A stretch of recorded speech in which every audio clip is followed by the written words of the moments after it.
ये काहे के नौकरी हा? लेखपाल के। अंजलि हम लेखपाल बन गेली।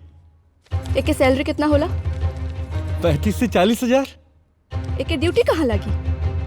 अभी परीक्षा पास के लिए बनी, पहले ट्रेनिंग हुई, फिर कोनो न कोनो गांव में पोस्टिंग हो जाई। गांव में? हाँ। गांव?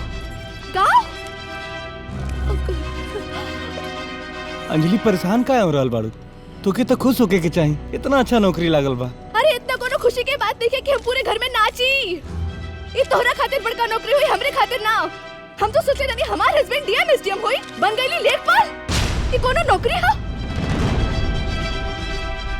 आज के युग में नौकरी मिलल कितना मुश्किल बा।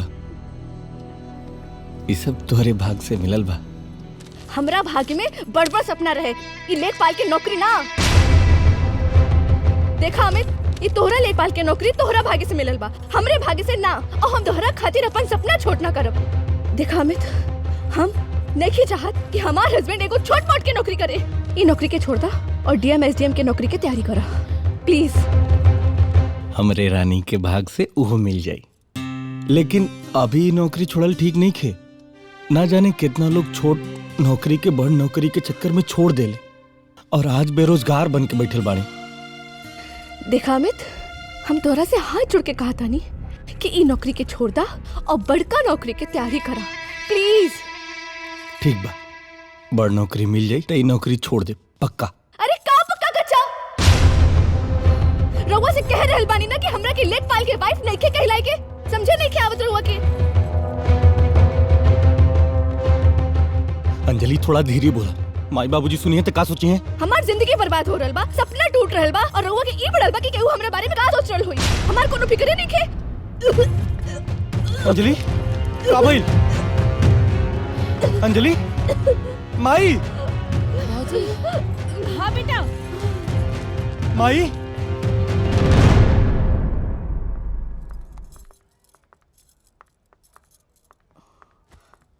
कॉन्ग्रेचुलेशन अमित जी, आप बाप बनने वाले हैं। ध्यान रखिए इनका।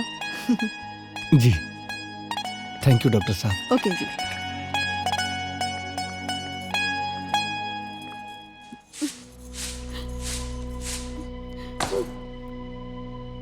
हमार बिटिया के सपना तब पूरा होबे न कइल, ऊपर से ही बच्चा।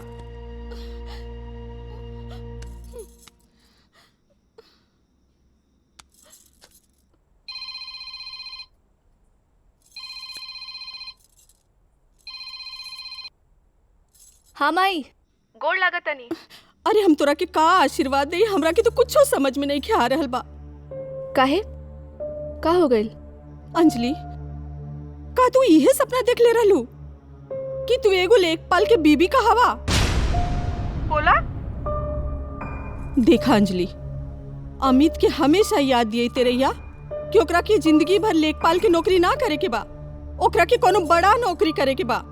अरे आज तो तू एगो लेखपाल के बीबी कहा बताड़ू, कुछ दिन में एगो लेखपाल के लड़का के माई कहेबू। हमरा के तो कुछो समझ में नहीं आ रहल बा। अंजलि, आज तू हमरा के ए दुनिया के सबसे बड़ा गिफ्ट देले बाड़ू। अब तू एगो प्यारी बीबी के साथे, सॉरी प्यारी वाइफ के साथे प्यारी मम्मी भी बने वाली बाड़ू। हे का भइल? तू हमनी के प्रीत के बंधन से आए वाला मेहमान से खुश नहीं खुका? बीवी बनब, माई बनब, ये तो संसार के रीत है अमित। बाकी हमारी सपना नहीं खे।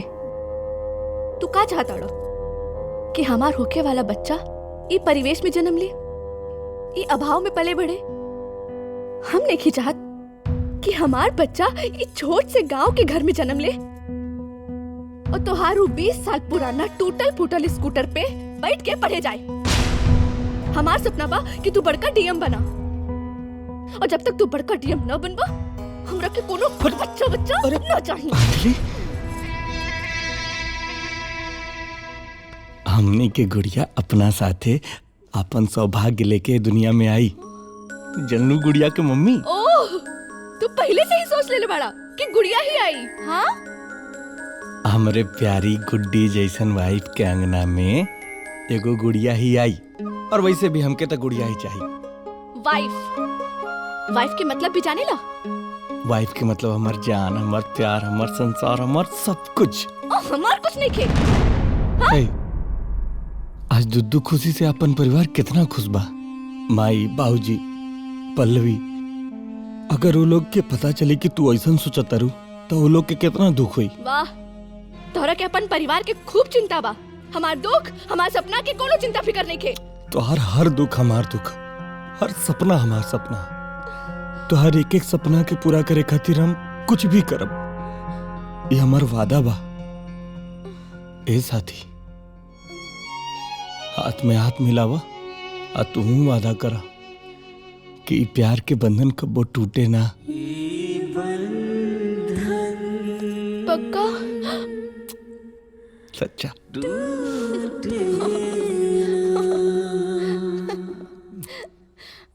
कॉन्फिडेंस कॉन्फिडेंस जीजा, एकरा के कहल जाला कॉन्फिडेंस।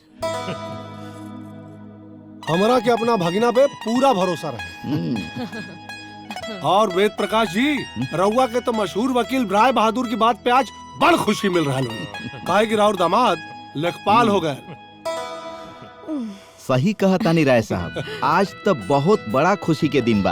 अरे तो ऐसे खाली खाली काम ना चली, मिठाई अरे खाए ना, के ना बड़ी, भाई, ठीक बा। खाए के बड़ी। अरे ना, ना, हाँ, भाई, मुंह मीठा करी। अरे ना। अरे एक लड्डू।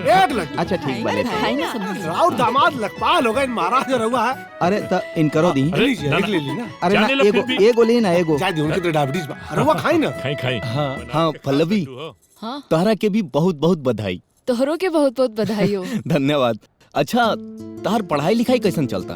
बस अब इंजीनियरिंग के एंट्रेंस एग्जाम की तैयारी चल रही है। अरे वाह। हाँ, दोनों जन में का खुसर फुसर हो रहल बा?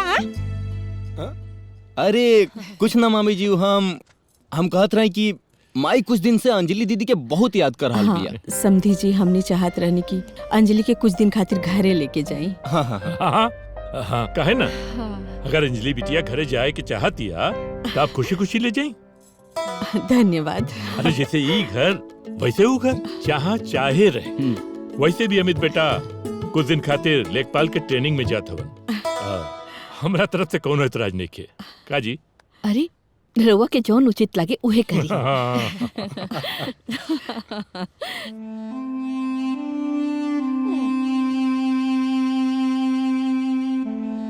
हमार बहन एकदम सही कहला। अरे तो भैया विदाई की तैयारी करा लोग। जरूर। हाँ, एक मिठाई और खा ली ना। देखा ये हो अरे ना, अरे तू। अच्छा ठीक।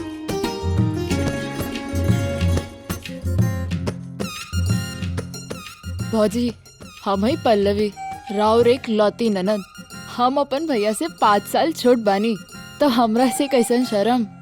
आज जब रोवर भैया के शादी के बाद होत रही तो हम ही सबसे पहले मामा के हाथ में रोवर फोटो देख ले रही, तभी हम रोरा के भाभी मान ले रही। अब से अपन सगरो मन के बात और सारी रास के बात हमरे से करे के पड़ी। हमनी घर में ननद भौजाई ना, एगो सखी बन के रहम। का भौजी, कब से हम ही पटर पटर बोलत बानी, तू कुछो कहा? कुछ खाए के मिली? हाँ हाँ, काहे ना, आज तक घर में 12 व्यंजन बनल बा, कही ना। कुछ और खाए के मिली? हाँ हाँ, कही ना। जैसे बर्गर, पिज्जा, लाइक हॉट डॉग, ऐसा कुछ। भौजी, ये सब तो होटल में मिलेला। हाँ तो मंगवावा ना, मोबाइल से ऑर्डर करा। हाँ जी भौजी। हम्म। Pizza, burger. हेलो हम्म, भाभी जी।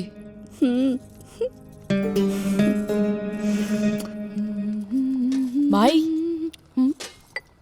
ई तो बड़ी हाईफाई भौजी लागत बिया। Hi fi? हाँ।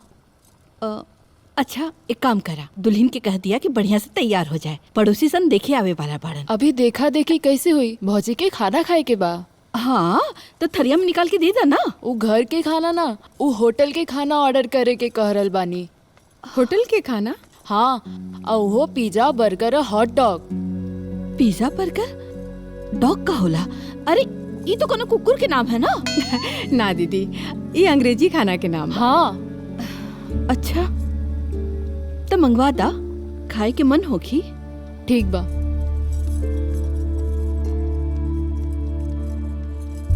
ए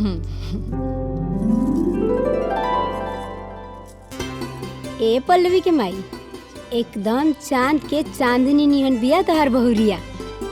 इला दुल्हन मुंह देखाई। अमित बबुआ के तो भाग खुल गई। पूरा रामपुर में ऐसा दुल्हन केहू के नहीं खे। हाँ बिल्कुल ठीक कहता नहीं।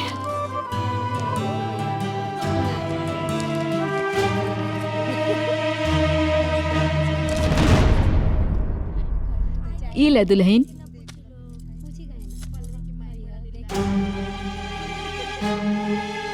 ₹50 देके ताजमहल दिखे आए बड़े लोग। कुछ कहलू हा का दुल्हन? ना भौजी हमके नहीं खे बैठे कहीं जा, हम जाता नहीं आराम करे। संभार के रखिया है पल्लवी के माई अपन बहुरिया के। इतना बड़ी उड़न परी लागतिया। चलो हो।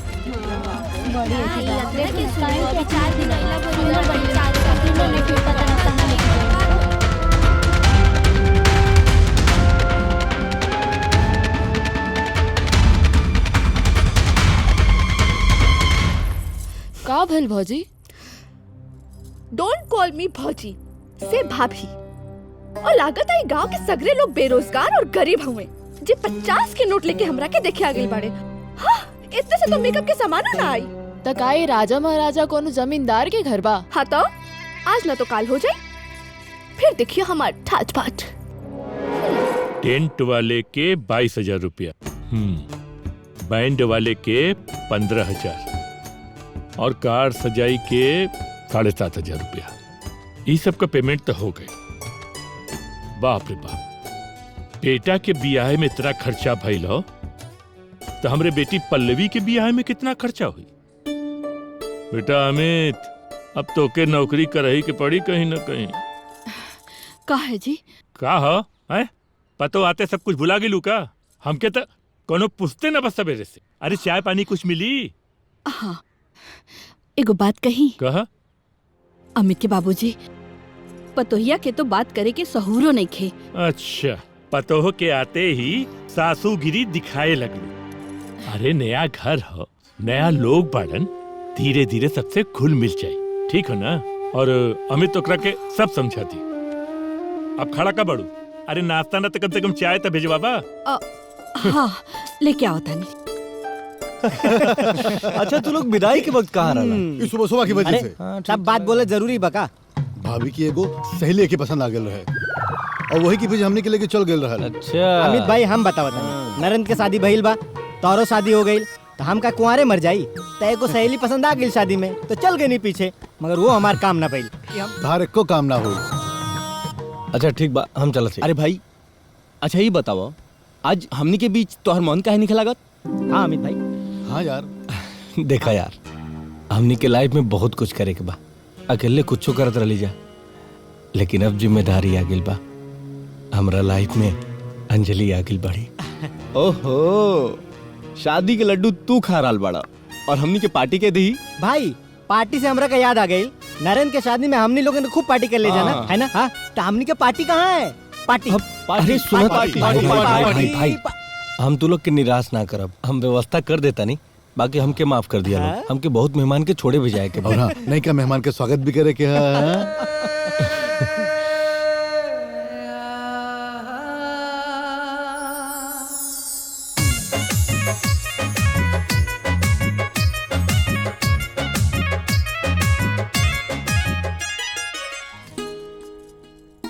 अंजलि,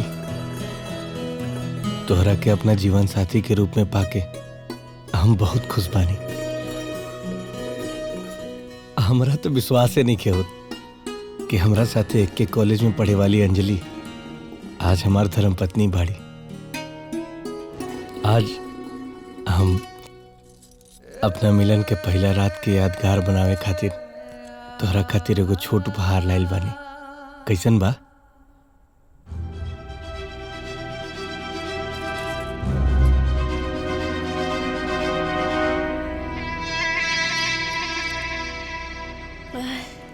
का भइल, अच्छा ना लगल का? अच्छा है, एक के ऊपर अगर एगो डायमंड होत ना तो और अच्छा लागत। बाकी कितने कहा? 15,000। 15,000?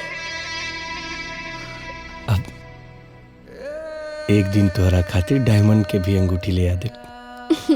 हमरा के तोहरा पर पूरा भरोसा बा, काहे से कि तू कॉलेज में स्कूल में एकदम नंबर 1 रहला। तोहरा के बहुत जल्दी बड़का नौकरी मिल जाई। तू आ गेल बाड़ो ना, सब ठीक हो जाए। का भइल? आपन शहर में बड़ा बंगला हुई? अब हाँ हो जाई। अब का भइल? नौकर चाकर हुई है? हाँ वो हो जाई। चलो। कहा भइल? अरे 4 चक्का वाली गाड़ी हुई? हाँ, वो हो जाए। चलो ना। अपन दुनिया से बढ़िया एकदम ठाट बाट रही और दुनिया से न्यारा हुई। अरे मोरे मैया, ये हकीकत से निक तो हमारा सपना रहे।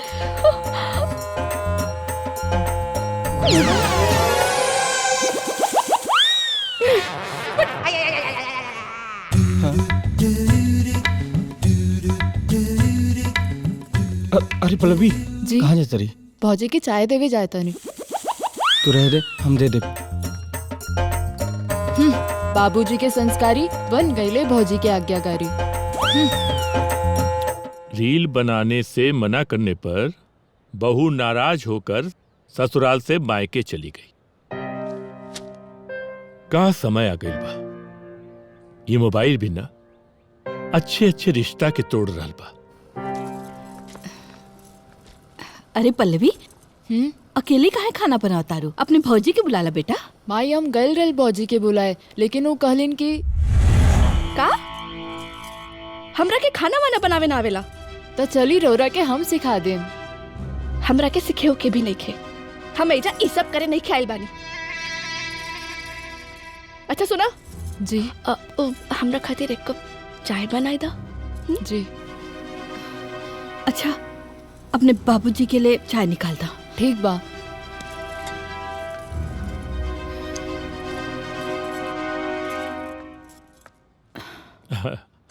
अमित के बाबूजी, हाँ। एगो बात कही।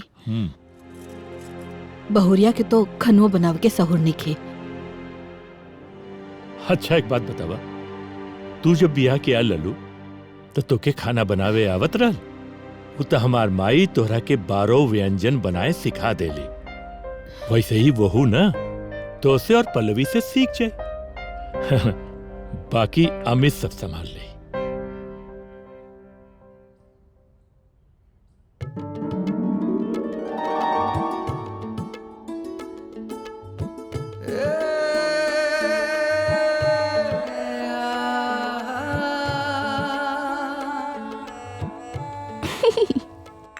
अमित के बाबू, ये रिश्ता रहुआ सोच समझ के कैले पानी ना? हाँ भाई, तोरा के अपने भाई पर भरोसा नहीं के का? वो बहुत सोच समझ के ही रिश्ता करवैले बाड़न। वैसे हमरा के तो अपन सार वकील राय बहादुर पर पूरा भरोसा बा। 1 2 3 भगवती दीन, काठे का बरधा माटी का सींग, मरिगल बरधा अब का करबा भगवती दीन। मिलॉर्ड, दरअसल मेरे क्लाइंट भगवती दीन और मुम्मैया बाबा ये बेकसूर हैं। मिलॉर्ड, दरअसल कोई बैल मारा ही नहीं। गांव वालों ने मेरे क्लाइंट को फंसाने की कोशिश की है और दरअसल का जी कोटवा में रहुआ दलील देवे से मन नहीं के भरत जो घरवा में खड़ा होकर रहुआ दलील देवता नहीं। अरे हमरे गांव में एगो बम्बैया बाबा रहने। अच्छा, हाँ, गांव वाले झूठे ही उनके फंसा देने की बैल मरले बाड़ा, जबकि कोनो बैल मरला ना रहे। तो वह गाना गाओ, वह बस ऐसे ही गुनगुनाते। अच्छा, तो हम रहुआ के सामने खड़ा बानी और रहुआ के याद आवलन बम्बैया बाबा। अरे ना रे, हे पुष्पा, अरे तू तो बाड़ू हमार जान हो, पाटे तो अरही पे ध्यान हो। अब सब कुछ भुलाए के लिया जाना अपना चेहरा पे मुस्कान हो। ना रह दी यही मीठी मीठी बतिया बोल के तो रहुआ हमरा फुसला लेनी। हम MA LLB छोड़ के राउर घर में चूल्हा चक्की करतानी। MA LLB अरे हमरा प्यार के कोर्ट का तू जज बाड़ू, जज। वकालत वकालत कौन चीज बा है? और वैसे भी ये BA LLB जब कौना केस में फंसेला ना तो उनमें ये MA LLB ही साथ दे ले। हाँ चली खाना बन गइल बा, रउआ खा ली। खाना बने दा। आज हमनी मुंबईया ढाबा में खाइल जाई। चल साचे चला।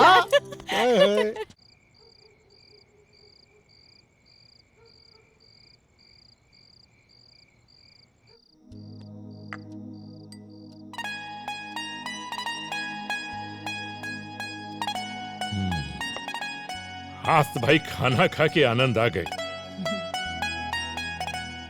आत्मा तृप्त हो गई। बहू आज तू खाना बहुत अच्छा बनूले बड़ू। हाँ का अमित, कैसन लगल खाना आज का?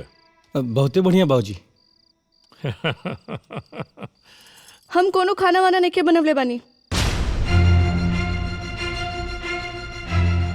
हम तो किचन के मुंह भी न दिखले बानी।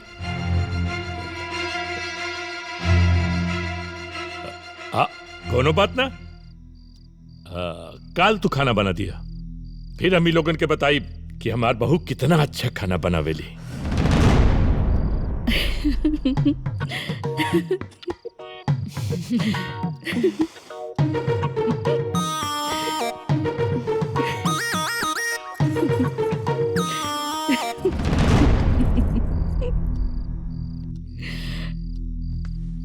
पल्लवी जी खाना लगा के पहले बहू के दे दिया, फिर तू खाना खाइया। जी ठीक हो ना?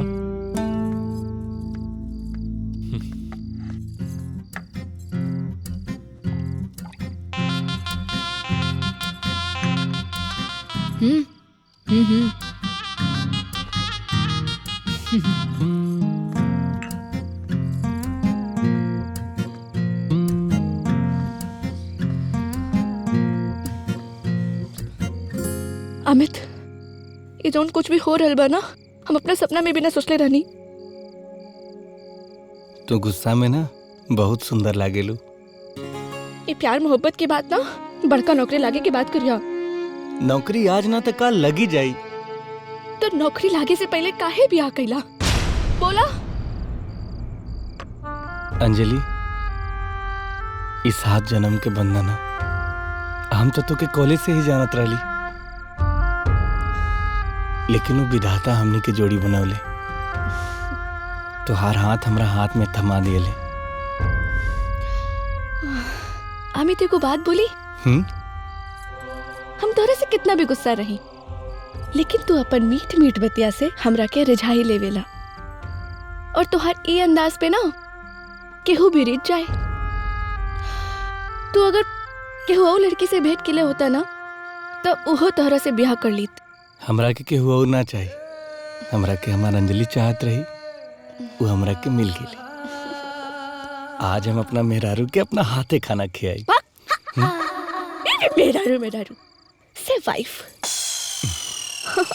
वाइफ। हाँ।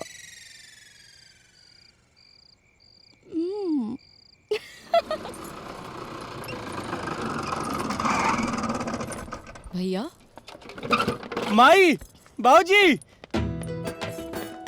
हमनी के सपना साच हो गई। हमार नौकरी लाग गई पल्लवी। बधाई हो भैया, मिठाई खिलावा। भगवान हमनी के प्रार्थना सुन लेलन।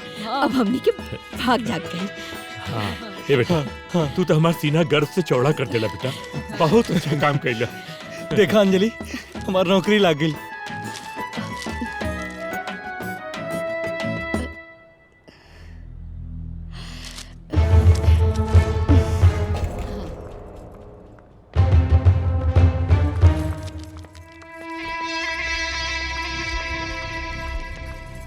ये काहे की नौकरी है? लेखपाल के।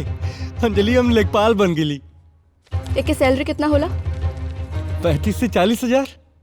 एक के ड्यूटी कहाँ लगी? अभी परीक्षा पास के लिए बनी, पहले ट्रेनिंग हुई, फिर कोनो न कोनो गांव में पोस्टिंग हो जाई। गांव में? हाँ। गांव? अंजलि, परेशान काहे हो रहल बाड़ू? तोके तो खुश होके के चाहिए, इतना अच्छा नौकरी लागल बा। अरे इतना कोनो खुशी के बात औकात देखे कि हम पूरे घर में नाची। ये तोहरा खातिर बड़का नौकरी हुई, हमरे खातिर ना। हम तो सोचे रही हमार हस्बैंड डीएम एसडीएम हुई, बन गईली लेखपाल। ये कोनो नौकरी है? आज के युग में नौकरी मिलल कितना मुश्किल बा। ये सब तोहरे भाग से मिलल बा। हमरा भाग्य में बड़ सपना रहे, ये लेखपाल की नौकरी ना। देखा अमित, ये तोहरा लेखपाल के नौकरी तोहरा भाग्य से मिलल बा, हमरे भाग्य से ना। और हम तोहरा खातिर अपन सपना छोट ना करब। देखा अमित, हम नहीं चाहत कि हमार हस्बैंड एगो छोट मोट के नौकरी करे। ये नौकरी के छोड़ दा और डीएम एसडीएम के नौकरी के तैयारी करा प्लीज। हमरे रानी के भाग से उहो मिल जाई, लेकिन अभी ये नौकरी छोड़ल ठीक नहीं खे। ना जाने कितना लोग छोट नौकरी के बड़ नौकरी के चक्कर में छोड़ देले और आज बेरोजगार बन के बैठल बाड़े। देखा अमित, हम तोहरा से हाथ जोड़ के कहा था नी कि ई नौकरी के छोड़ दा और बड़का नौकरी के तैयारी करा प्लीज। ठीक बा, बड़ नौकरी मिल जाई तो ई नौकरी छोड़ दे पक्का। अरे का पक्का गच्चा? रउआ से कह रहल बानी ना कि हमरा के लेखपाल के वाइफ नहीं के कहलाई के, समझे नहीं के आवत रउआ के?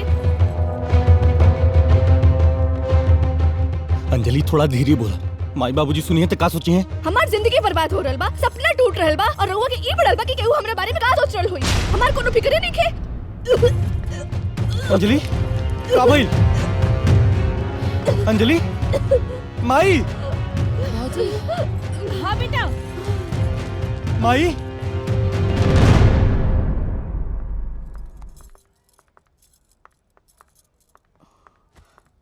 कॉन्ग्रेचुलेशन अमित जी, आप बाप बनने वाले हैं। ध्यान रखिए इनका। जी थैंक यू डॉक्टर साहब। ओके जी।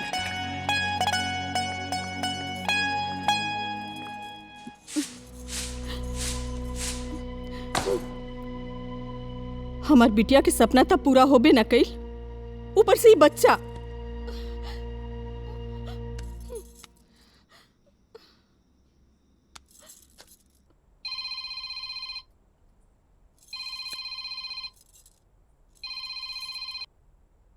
हाँ माई, गोड़ लागत नहीं। अरे हम तोरा के का आशीर्वाद दे, हमरा के तो कुछो समझ में नहीं आ रहल बा। काहे? का हो गइल? अंजलि, का तू इहे सपना देख ले रहलू कि तू एगो लेखपाल के बीबी का हवा? बोला? देखा अंजलि, अमित के हमेशा याद दिए तेरैया कि ओकरा के जिंदगी भर लेखपाल के नौकरी ना करे के बा, ओकरा के कोनो बड़ा नौकरी करे के बा। अरे आज तो तू एगो लेखपाल के बीबी कहावत आड़ू, कुछ दिन में एगो लेखपाल के लड़का के माई कहेबू।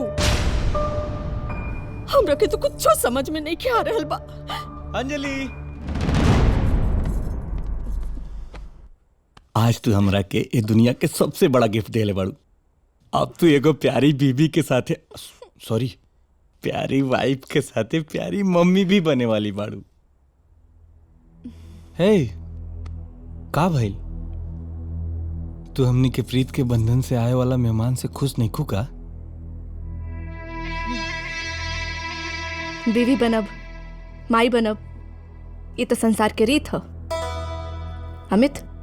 बाकी हमारी सपना नहीं खे। तू का चाहता रो कि हमार होके वाला बच्चा ये परिवेश में जन्म ले, ये अभाव में पले बढ़े? हम नहीं चाहत कि हमार बच्चा ये छोट से गांव के घर में जन्म ले और तोहारू 20 साल पुराना टूटल फूटल स्कूटर पे बैठ के पढ़े जाए। हमार सपना बा कि तू बड़का डीएम बना, और जब तक तू बड़का डीएम न बनबा हमरा के कोनो बच्चा न चाहिए। अंजलि, हमने के गुड़िया अपना साथे अपन सौभाग्य लेके दुनिया में आई। जन्नू गुड़िया के मम्मी। ओह, तू पहले से ही सोच ले बड़ा कि गुड़िया ही आई। हाँ, हमरे प्यारी गुड्डी जैसन वाइफ के अंगना में एगो गुड़िया ही आई, और वैसे भी हमके तो गुड़िया ही चाहिए। वाइफ के मतलब भी जाने ला? वाइफ के मतलब हमार जान, हमार प्यार, हमार संसार, हमार सब कुछ। हमार कुछ नहीं खे। हे, आज दुद्दू खुशी से अपन परिवार कितना खुश बा। माई, बाबूजी, पल्लवी, अगर वो लोग के पता चले कि तू ऐसा सोचतारू तो वो लोग के कितना दुख हुई। वाह, तोहरा के अपन परिवार के खूब चिंता बा। हमार दुख, हमार सपना के कोनो चिंता फिकर नहीं खे। तो हर दुख हमार दुख, हर सपना हमार सपना, तो हर एक सपना के पूरा करे खातिर हम कुछ भी करब। ये हमार वादा बा। ए साथी, हाथ में हाथ मिलावा आ तू वादा करा कि प्यार के बंधन कबो टूटे ना। पक्का? सच्चा।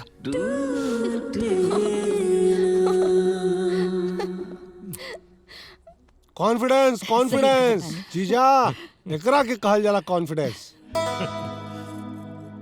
हमरा के अपना भगिना पे पूरा भरोसा रहे। और वेद प्रकाश जी, रउआ के तो मशहूर वकील राय बहादुर की बात पे आज बड़ खुशी मिल रहा है। काहे कि राउर दामाद लेखपाल हो गए।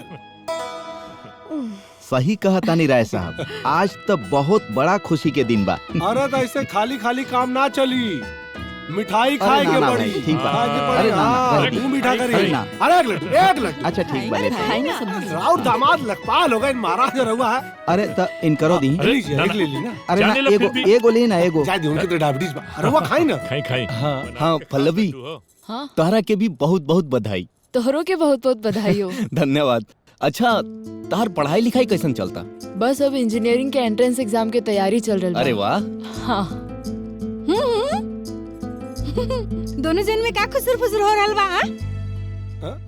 अरे कुछ ना मामी जी, हम कहत रहे कि माई कुछ दिन से अंजलि दीदी के बहुत याद कर रहा बिया। समधी जी, हमने चाहत रहनी कि अंजलि के कुछ दिन खातिर घरे लेके जाई। हाँ हाँ हाँ हाँ, कहे ना, अगर अंजलि बिटिया घरे जाए के चाहतिया तो आप खुशी खुशी ले जाई। धन्यवाद। अरे जैसे ई घर वैसे वो घर, जहाँ चाहे रहे। वैसे भी अमित बेटा कुछ दिन खातिर लेखपाल के ट्रेनिंग में जात हवन। हमरा तरफ से कोनो एतराज नहीं के। का जी? अरे रउआ के जौन उचित लागे उहे करी।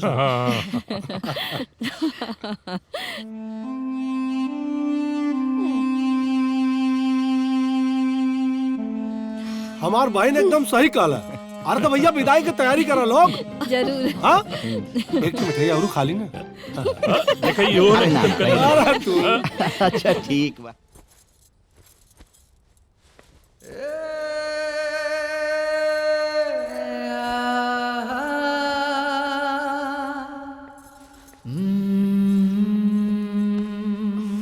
अंजलि, जा रहल बाड़ू? बस करा, अपन मीठ मीठ बुलिया से हमरा के रिझावे की कोशिश जिन करा, ना तो हम तोरा के छोड़ के मायके न जा पाए। और अपन उ लेखपाल के भरोसे मत रहिया। हाँ? नौकरी की तैयारी करत रहिया। हमार सपना जाना तारा ना।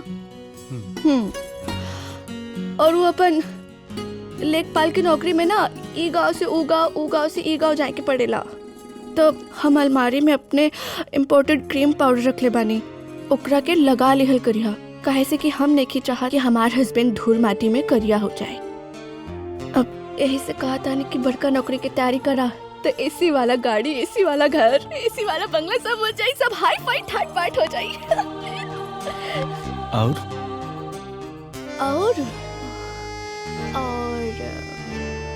और प्यार।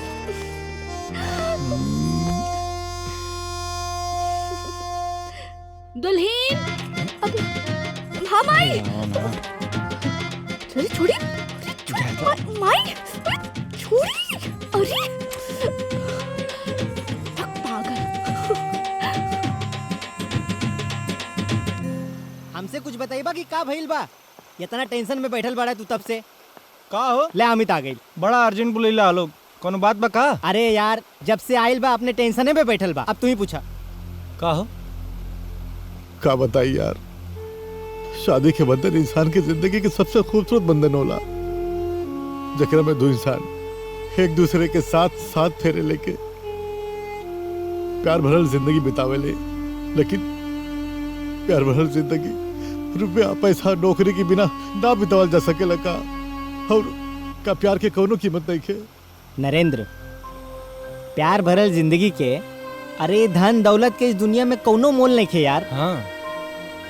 कितना जन के पास इस दुनिया में पैसा कौड़ी के खजाना भरा पड़ल बा, लेकिन प्यार के बिना जीवन उनकर एकदम सुना बा।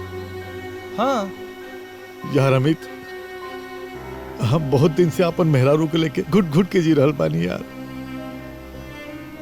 हमारी जिंदगी तबाह हो गई बा। हम सोचता नहीं अब हम का करी। तू खुल के बतावा पूरा बात का बा। अब हमार शादी हमार नौकरी लागे के शर्त पे भई रहे, लेकिन हमार नंदरी के हमार छोट नौकरी पसंद नहीं के। यही मारे ओकरा के छोड़ के हम बड़ा नौकरी खोजता नहीं, लेकिन कोनो नौकरी मिलते नहीं के। यही से हमार नंदनी रोजाना अब हमार माई हमारे बाबूजी के और हमके ताना मारत बिया और हमके बेइज्जत करत बिया। हम तो सोचता नहीं कि हमार बेरोजगारी हमारा खातिर शराब हो गइल बा यार। तू चिंता मत कर, हम नंदिनी से बात करब। आज तो कुछ भी बोल सकेला अमित बाबू, काहे से कि आज तहार नौकरी लाग गइल बा। अगर ये तहार नौकरी ना लागल होई और तहार मेहरारू तारा के छोड़ के चल जाई, तो अब तहरा पता चले कि आज के जमाना में प्यार व्यार से ना पेट भरेला, पैसा से पेट भरेला अमित बाबू, पैसा से। कहल बड़ा आसान होला अमित, लेकिन एगो औरत के सगरो सपना तबे टूट जाला जब छोट मोट जरूरत तो छोड़ दो, हर महीना में लागे वाला जरूरत के भी पैसा हमरा नरेंद्र लगे ना रहेला, तो हमरा के उनका माई बाबूजी से भीख मांगे के पड़ेला।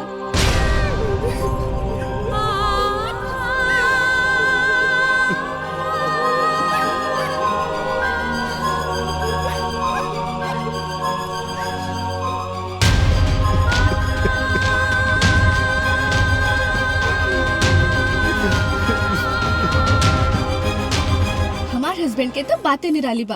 हम कितना भी रुसल हुई ना, वो अपन भोली भोली मीठ मीठ बतिया से मना ही लेवेलन। एक बात बताई, हमार हस्बैंड ना परफेक्ट हस्बैंड बाड़न। तू तो बड़ा नसीब वाला बाड़ू जे तोहरा के मनपसंद दुल्हा मिल गईल। हाँ हाँ, काहे ना सोना जैसन मर्द मिलल और ऊपर से हीरा लाग गईल जो लेखपाल के सरकारी नौकरी लाग गईल। लेखपाल के नौकरी तो टाइम पास कर रहल बाड़न, वो तो डीएम एसडीएम की तैयारी कर रहल बाड़न। कुछ दिन में उनके डीएम एसडीएम की नौकरी भी लग जाई। वो छोट मोट नौकरी थोड़ा ना करियन। तब तो तू बंगला में रहबू, बड़ा कार में घूमबू। हाँ, बड़ा कार बुक कैले बानी, छोट मोट नहीं खे। कौन कार ले रहल बाड़ू अंजलि? एसी वाला बड़का। हाँ। तू देखो कहीं तहार दुल्हा तो ना आ गईले।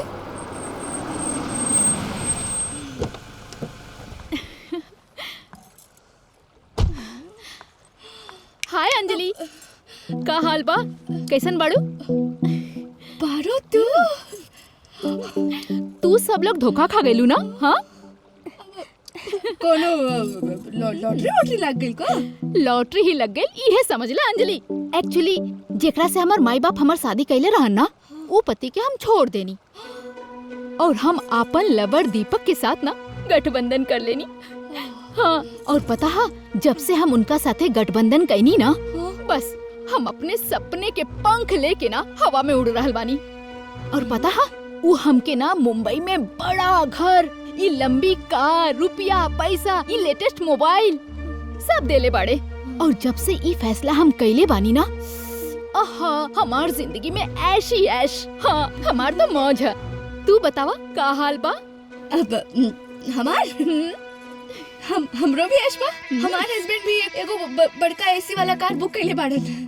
2-4 दिन में आ जाई। ये हम चंदा और गीता से बतावत रहनी ना। पर तोहार हस्बैंड तो लेखपाल बाड़े ना, वो जवन कॉलेज में टॉपर रहे है ना, अमित, ओकरे से शादी कैले बाड़ू ना, जेकरा के हम सब कॉलेज में मुड़ के भी ना देखत रहनी, उहे अमित ना।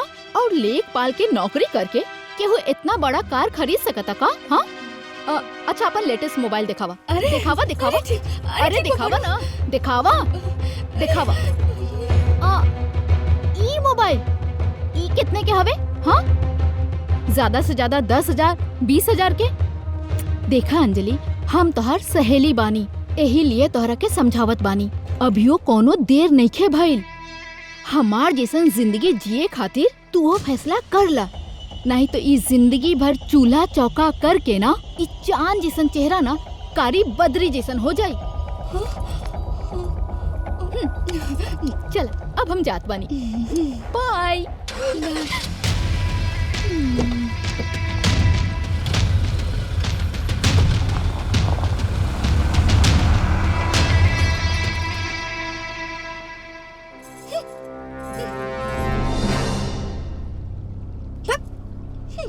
चलो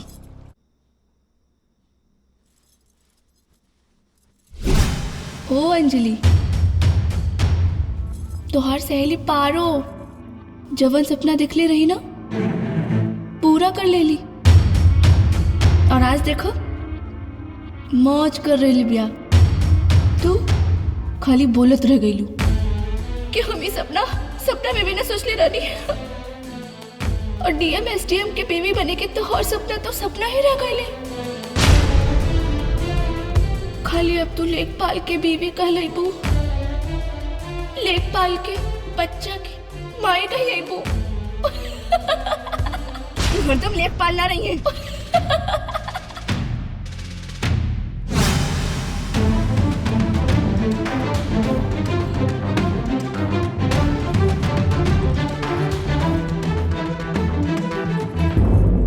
बेबी केयर प्रोसीजर। हाँ अंजलि। अमित का हो रहल बा? का बताई, तोहरा बिना ई जिंदगी नदी के दुई पाट जैसन हो गइल बा, जौना के एक किनारा से हम तोरा के खड़ा होके निहार रहल बानी, आ दूसरा किनारा से तू। अब बीच में प्रेम के धारा बह रहल बा। मन करता है धारा में तैर के आके अपना अंजलि के गले लगा ली। बस बस ओइजा रहा, पढ़ाई की तैयारी करा। जाना तड़ा ना हमरा के लेखपाल की नौकरी पसंद नहीं के, डीएम एसडीएम की तैयारी करा और हमरा के डीएम बन के दिखावा। ठीक बा भाई। अब हेलो हेलो,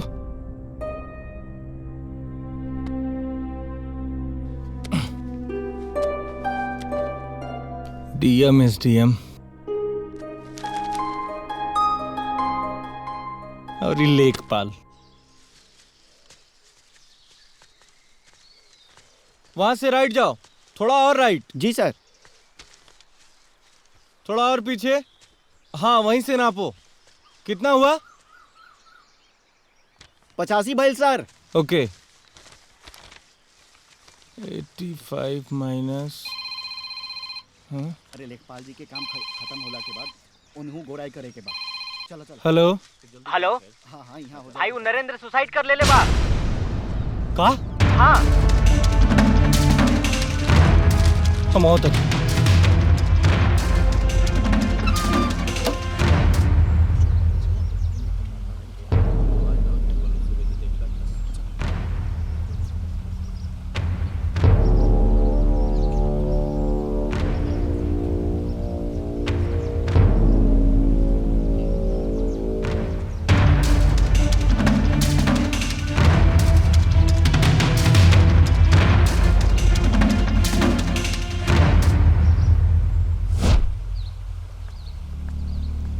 सुसाइड नोट पर अपन बेरोजगारी और लाचारी के बात लिख के गइल बा।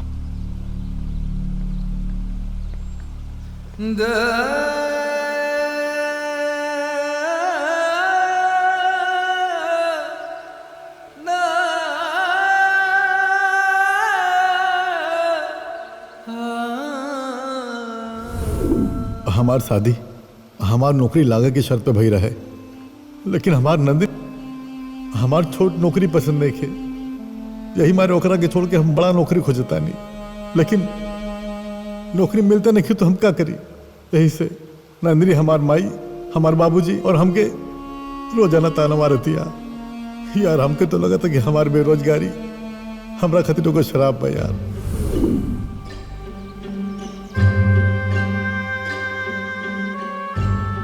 सॉरी दोस्त, हम समझा ना पाऊनी।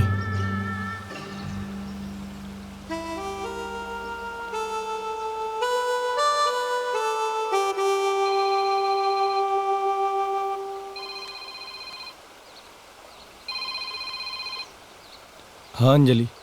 हाँ लेखपाल जी, डीएम कबले बनवा ए हस्बैंड महोदय। तू ठीक बाड़ू ना? हाँ अब हम एक ना दो गो बानी। तू लोग ठीक बाड़ू जाना? हाँ बहुत। अब एगो बात कहे के रहे तो से। अंजलि पहले हमें को बात कही। पहले हमार सुना। कहे से कि तू अपन मीठ मीठ बतिया से ना हमरा के पटा लेवेला। काल हमार गोद भराई के रस्म हो, भूलिया मत, टाइम से आ जाइए। ठीक बा? ठीक बा। Bye mom.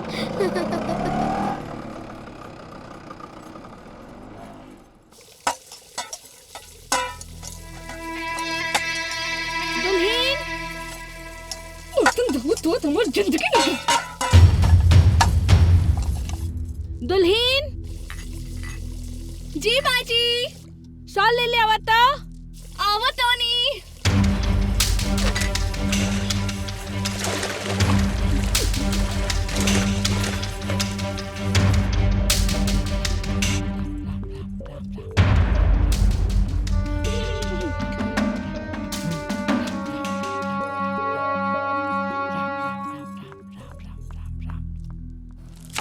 पढ़ाई लिखाई, बर्तन चौका, कपड़ा लत्ता कर करके हमारे सगरो सपना चूर चूर हो गई बा।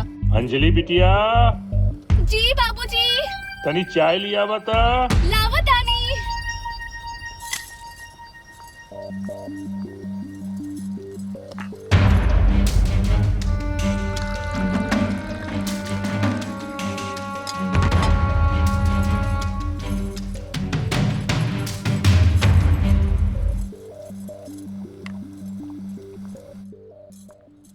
प्रधानमंत्री बाढ़ग्रस्त दौरे पर।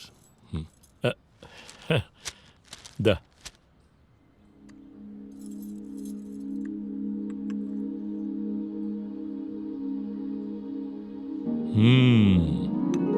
वाह बहू वाह, चाहे तो बहुत निमन बनला।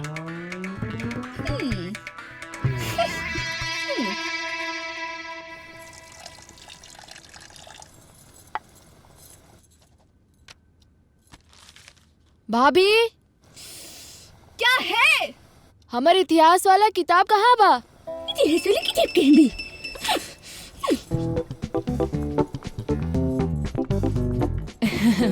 थैंक यू भाभी। चलो हमने संगे रोटी बनावे के बा। भाभी तू बना ला ना, अभी हमके लिखे के बा। अरे गुड़िया के स्कूल लेवे के जाए के बा। भैया ले आई हन। अरे उनकरा के फोन आयल रहे, उनकरा के छुट्टी ना मिली, तरह के जाए के पड़ी गुड़िया के स्कूल लेवे। भाभी तू ले आवा ना, आज हमके असाइनमेंट पूरा करे के बा। ये असाइनमेंट करे के भी।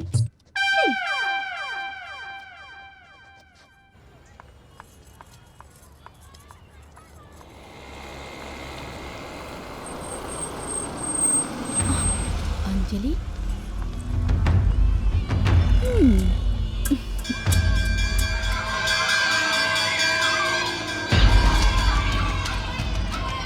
छुट्टी तो हो गई, गुड़िया नहीं खिलौकत। अभी ले गुड़िया।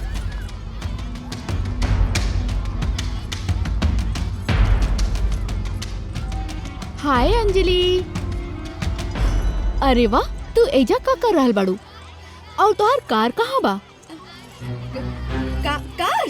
हाँ कार ड्राइवर लेके आ रहे हुई। हम तो एजा इससे घूमे फिरे आयल रहनी। अच्छा, हमके लागल कि तोहार बच्चा इहे स्कूल में पढ़ेला। हमार बिटिया छोट मोट स्कूल में ना पढ़ेली, वो कॉन्वेंट स्कूल में पढ़ेली, बड़का स्कूल में। हाँ। अब ओकरा के ड्राइवर लेवे गइल बा, आवत हुई। Mummy mummy mummy. अरे बेटा, मम्मी कहले से मना कहले रहनी ना से मॉम। Sorry mom. पापा। गुड़िया, इला चॉकलेट।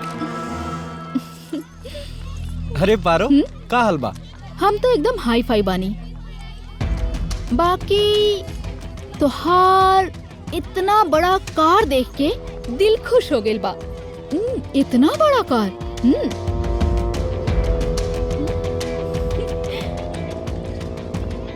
अंजलि, बड़ा सपना देखल तो बहुत आसान होला, काहे कि उस सपना में ना इंसान कहीं भी जा सकेला। हवाई जहाज में उड़ सकेला, लंदन जा सकेला, दुबई जा सकेला, कोई जगह घूम सकेला। हाँ, और बाकी सच्चाई ई हतार ड्राइवर और ई हतार बड़ी कार। हाँ, ई हतार सच्चाई। कितना झूठ बोलत बाड़ू। हाँ पारो, बड़ा गुरूर में बाड़ू। अपने पति और परिवार के छोड़ के ई जवन झूठा और दिखावटी अमेरी के जिंदगी जी रहल बाड़ू ना, जौनी दिन तोसे ओकर मोह भंग हुई भटके राह ना पैबू। हमनी के जिंदगी के आधार धन और दौलत नहीं खे, जन्म जन्म के रिश्ता आई। हमनी के रिश्ता रीत प्रीत विश्वास और त्याग के अटूट धागा से जुड़ल प्यार के बंधन है। ये बंधन टूटे ना। माय फुट। पापा ये का बोलली? तोरे चक्कर में हमार बहुत बेइज्जती हो गई। अरे ये झूठी के बाद का सुने ले तू? वो सही बोलली बिया। काहे इला तू आइजा? मना केले रहला ना तू? अरे जल्दी छुट्टी हो गई तो आ गेली। जल्दी छुट्टी हो गई तो आ गेली। ये कैसे मजबूरी की ड्यूटी बिया? जे गुलाम नियन साहबन से पूछ-पूछ के काम करे के पड़ेला। मॉम अच्छा भल जी पापा आ गइले। जब ये अच्छा भेली पापा आ गईली। सड़ल स्कूटर से आ गईली। अरे सुना, कहा बैठ जा ना तई चांद नियन चेहरा करिया बादर हो जाई।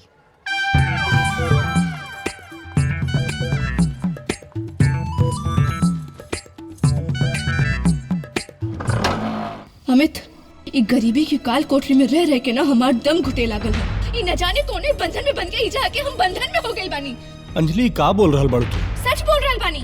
और आज हम बोलब हमार सगरो सपना चकनाचूर हो गई बा, जेकरा की वजह से आज हमार बिटिया एगो छोट के स्कूल में पढ़े खातिर मजबूर हो गई बिया। वही स्कूल में पढ़ के कितना बड़ बड़ साहब बनल बड़े। और तू एगो छोट के लेखपाल, जेकरा की वजह से आज हमार बिटिया के भविष्य चौपट हो रही बिया। और हम एजा तोहर माई बाप बहन के सेवा करके पागल हो गइल बानी। हम एजा नौकरानी हो गइल बानी हम।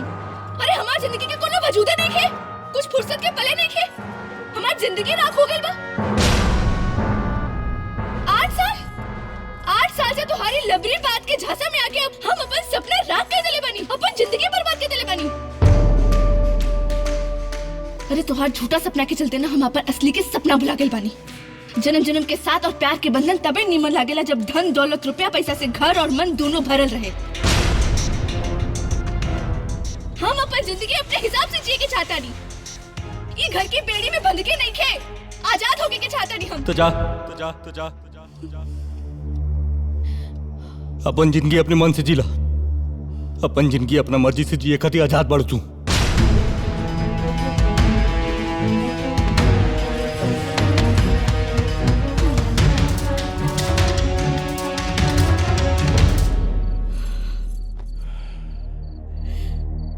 ऐसा लड़की से ब्याह करके हमरे बेटा की जिंदगी बर्बाद हो गई। और रउआ हमेशा ओकर पक्ष लेत रहली है ना? हाँ मालती, गलती भइल बा हमरा से, पर अब पानी सर के ऊपर चढ़ गइल बा। पुरान लोग सही कहत रहलन कि गलत आदमी के या गलत बात के बहुत ज्यादा दिन तक नजरअंदाज न करे के चाहिए। अब सब बर्दाश्त के बाहर हो गइला। हम काले राय बहादुर के बुलवा के ना इस सिलसिला में बात करब। दीदी दीदी। अरे बबलू। अरे बाबूजी गोड़ लगतन। खुश रह बेटा। हाँ, अरे पल्लवी बिटिया कुछ मीठा पानी लेके आवा। बबलू अलबाड़न बेटा बेटा। चाय पानी रास्ता में भी हो जाए बबलू। अभी स्कूल से गुड़िया के भी लेवे के बा। चला।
हाँ बाबूजी। ना ई बतावे के रहल ना कि बहू अपने भाई के साथ एकाएक सामान लेके चल गई। तू तनी बहू से बात करे बेटा, वो काहे ऐसे एकाएक चल गई? अब हाँ बाबूजी, हम बात करते नहीं।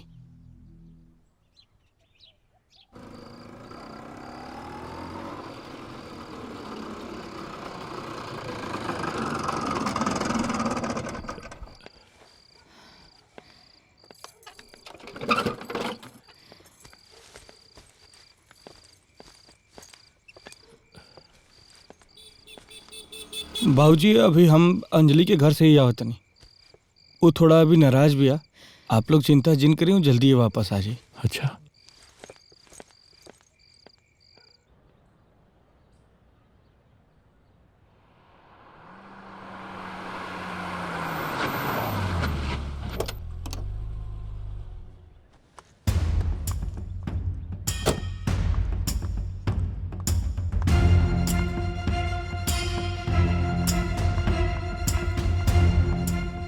Mister Amit, mister Amit. वाह मम्मी, आज तो मामा की कोट पहन के आयल बाड़ू, एकदम में वकील लागत आड़ू। लागत आरू ना, हम बानी वकील। आइजा हम एगो रिश्तेदार बन के ना एगो वकील बन के आईनी है। आइजा हम एगो नोटिस देवे खातिर आयल बानी। नोटिस? मिस्टर अमित के पत्नी, ये घर के बहू अंजलि शर्मा कोर्ट में तलाक के अर्जी देले बाड़ी।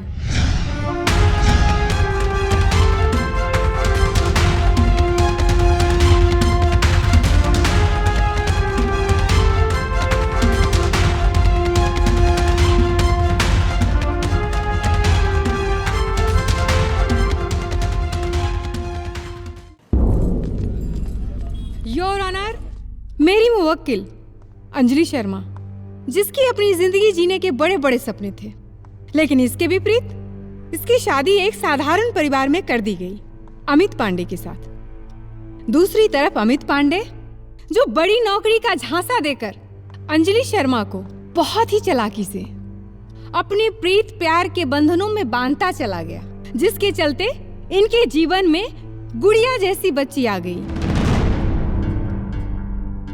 अमित के परिवार वालों ने गुड़िया का एडमिशन एक साधारण से स्कूल में करवा दिया। जब बच्ची को स्कूल में दाखिला की बात आई तो अपनी बच्ची की अच्छी परवरिश को लेकर एक माँ का दिल टूट गया, जिसके चलते मेरी मुवक्किल अंजलि शर्मा अमित से तलाक लेने को मजबूर हो गई।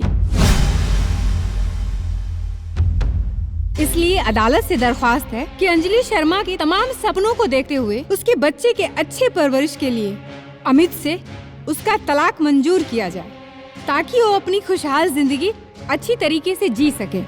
That's all. Thank you your honour. वकील राय बहादुर, आप अपनी दलील पेश कर सकते हैं।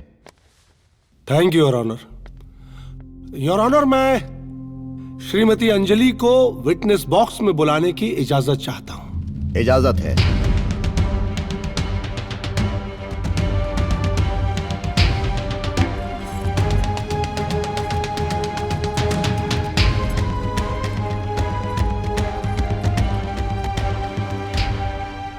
अंजलि जी, आपको कभी भी अमित पांडे या उसके घर वालों ने प्रताड़ित किया?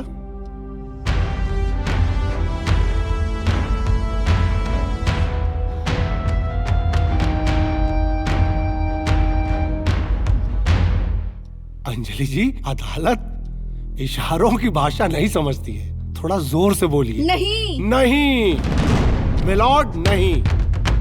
और अंजलि के हलफनामे में भी डोमेस्टिक वायलेंस यानी घरेलू हिंसा का कोई जिक्र नहीं है। फिर मैं अंजलि जी से पूछना चाहता हूं कि आप तलाक क्यों चाहती हैं? वो हाँ बोलिए ना। हाँ, मेरे सपने। सपने? सपनों का क्या है जस्सा? सपने तो सपने होते हैं। सपनों को तोड़ने के लिए पेट्रोल की भी जरूरत नहीं पड़ती और ऑनर। लेकिन जब वही सपने जब जिंदगी की हकीकत से टकराते हैं, जब उनका सामना जिंदगी की हकीकत से होता है, तब पता चलता है रिश्तों के सही मायने। रिश्तों की अहमियत हमें तब पता चलती है जज साहब।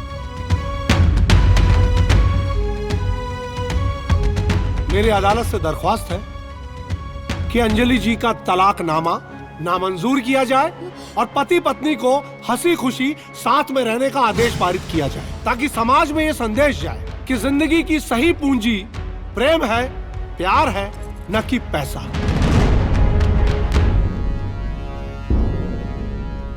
That's all, my lord.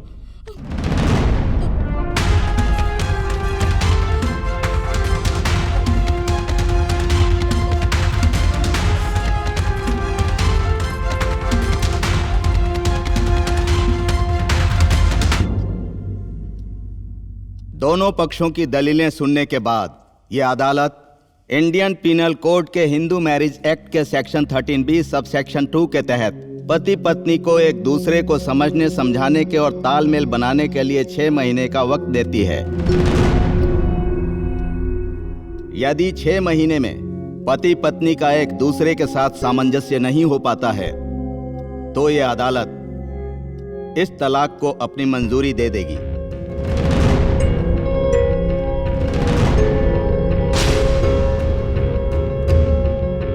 तलाक मंजूर होने के बाद अदालत यह फैसला करेगी कि बच्ची मां के पास रहेगी या पिता के पास। तब तक के लिए अदालत मुलतवी की जाती है। द कोर्ट इज एडजर्न्ड।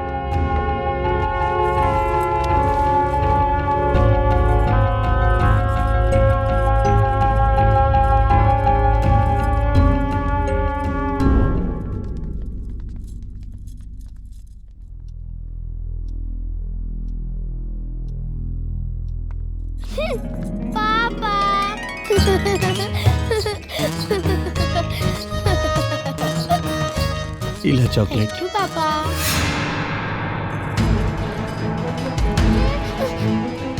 पापा पापा। अंजलि। समझी जी, हम सपना में भी न सोच ले रहनी कि ऐसा होगी। कहा बताई अब हम रउआ के। अरे पूरा परिवार समझा समझा के हार गई। हम तो अपना संताने से हार गए। नहीं समझी जी, हमरा रउआ माफ कर दी। चली, अब तक भगवान कुछ कर सकेलन। ये बिछड़ ले बा उहे मिला सके। गुड़िया,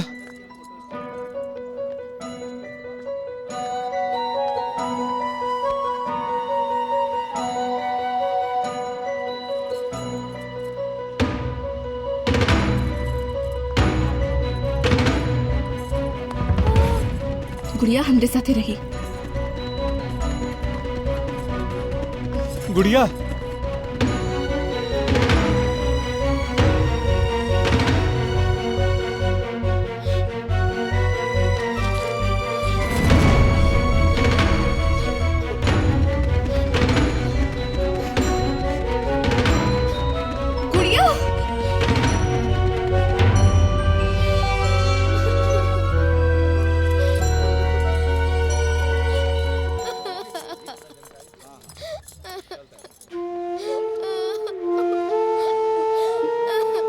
गुड़िया, तू केकरे साथ जाए के चाहत बाड़ू? रो मत गुड़िया, बतावा।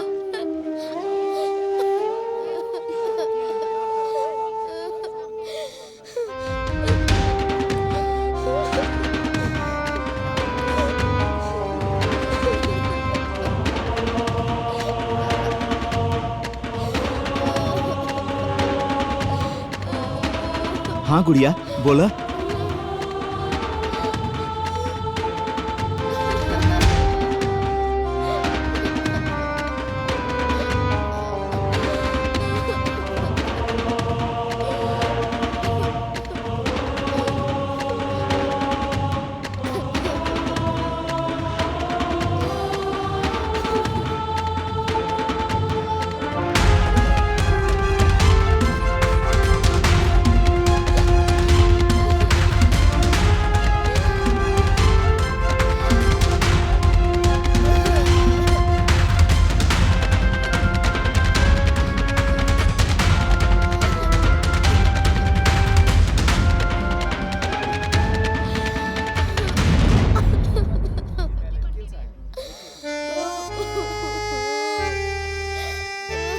हाँ गुड़िया, बोला बेटा, बोला।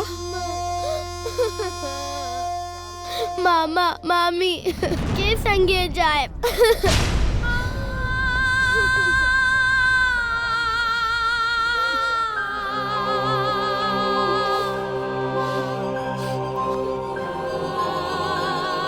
चल गुड़िया।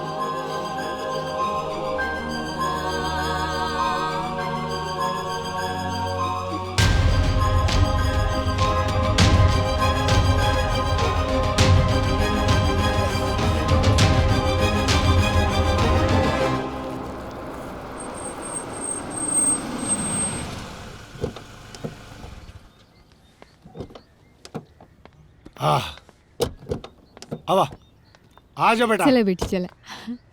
आहा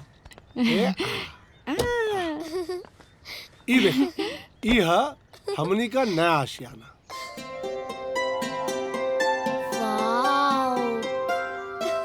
अब हमनी के बड़ा प्यार से रहल जाई। हाँ है ना गुड़िया? मामा हाँ मामी हाँ? हमरा के तो अपने मम्मी पापा के साथ रहे के बा। बेटी मम्मी पापा के बीच कट्टी चल रहा बा ना। हाँ? जब बट्टी हो जाई तो तोहरा के मम्मी पापा के पास पहुंचा देल जाई। तले हमनी तहार मम्मी पापा बनी। हाँ। तू लोग तो हमार मामा मामी हवा ना।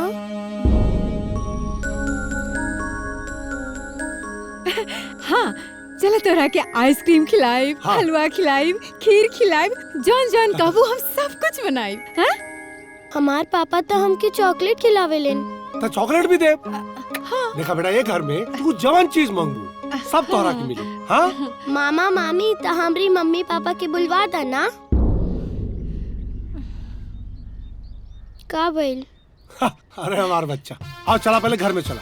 सब मिली चॉकलेट वॉकलेट सब तोरा के जे मिली। हाँ ठीक है चला आवा चला चला। नया घर में आला हमारा बच्चा। हाँ? सब मिली बेटा तोरा यहाँ जवान चीज तू।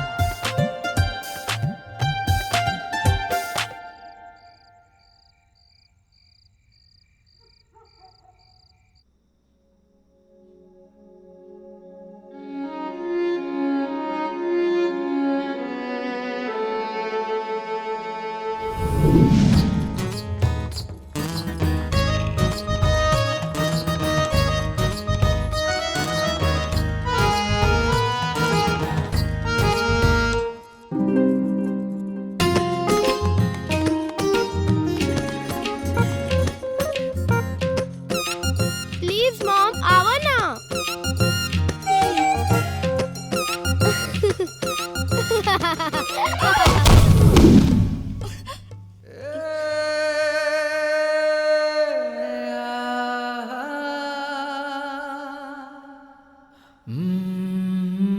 अरे पुष्पा हाँ जल्दी करा। अरे आवत आनी। गुड़िया के स्कूल जाके देर होता। आ गई नी ना। इतना दिन तो खाली रहुए के तैयार करत रहनी। अब हम अपन गुड़िया के तैयार करब पहले, है ना गुड़िया? हाँ? वैसे एक बात बोली का? गुड़िया के अइला के बाद ना तोहार प्यार 50-50 बढ़ गइल बा। और न तो का। हाँ भाई चलो चलो चला।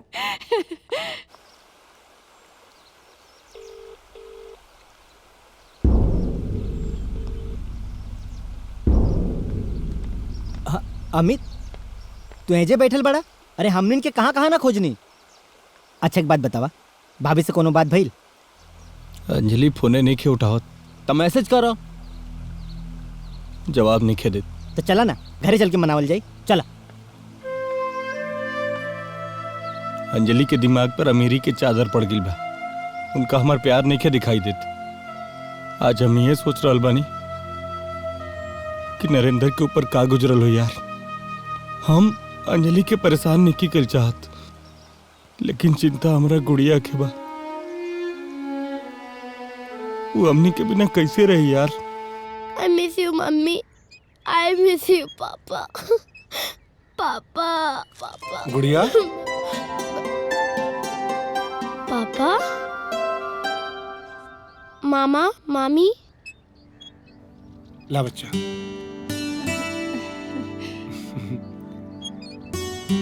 हमार गुड़िया रोवत अच्छा ना लगेले। हाय देखा हम अपन गुड़िया खातिर ढेर सारा खिलौना लेके आयल बानी। अच्छा है। हाँ चल चल लेके खेले के। मामी अगर रउआ घरे हमरे नियन एगो गुड़िया होई त हम खूब खेलती।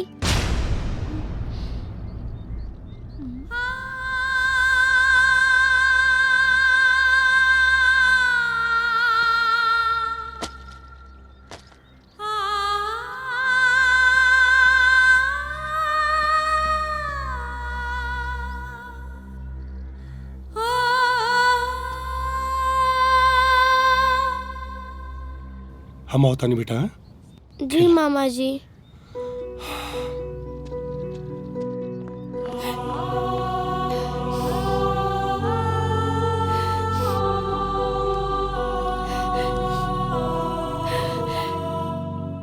ए पुष्पा, अरे कितना बेर कहनी तोरा से कि हमरा के आंसुओं से नफरत बा हमरा के।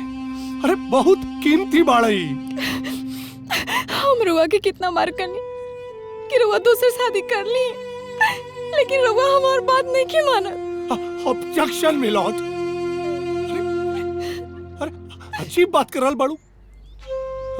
एक म्यान में दो तलवार रह सकेले का? तोरा के छोड़ के हम केहू और के बारे में सोच भी नहीं कर सकत। ठीक है, भगवान के बनावल जोड़ी में यह मंजूर है कि हमने बिना संतान करे तो ऐसे ही सही मत हो। अरे पागल, देखो भगवान हमने के बीच में एक गुड़िया के भेज देना। हाँ? अब हमने अपन माई बाप को पूरा प्यार।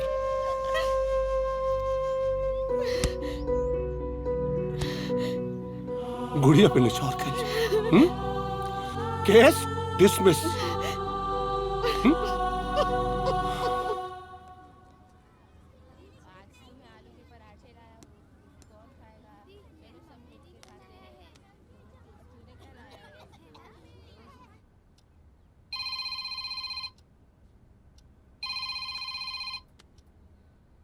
हेलो पापा।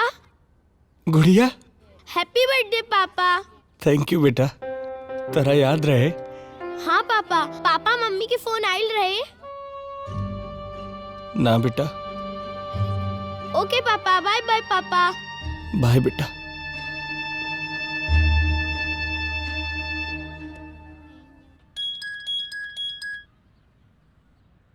Hello mom. हाँ गुड़िया। मॉम, आज के दिन बड़ा स्पेशल है। कहा? कैसी वाइफ है आप? अपने हस्बैंड का बर्थडे भी याद नहीं रखती? ओह, तो तू बात कैले रहलू। पहले तू बाड़ू कि हम। चलो उनकर आके कॉल करके उनके जन्मदिन पर बधाई दिहल जाओ। ओके मॉम, कम ऑन मॉम। ओके।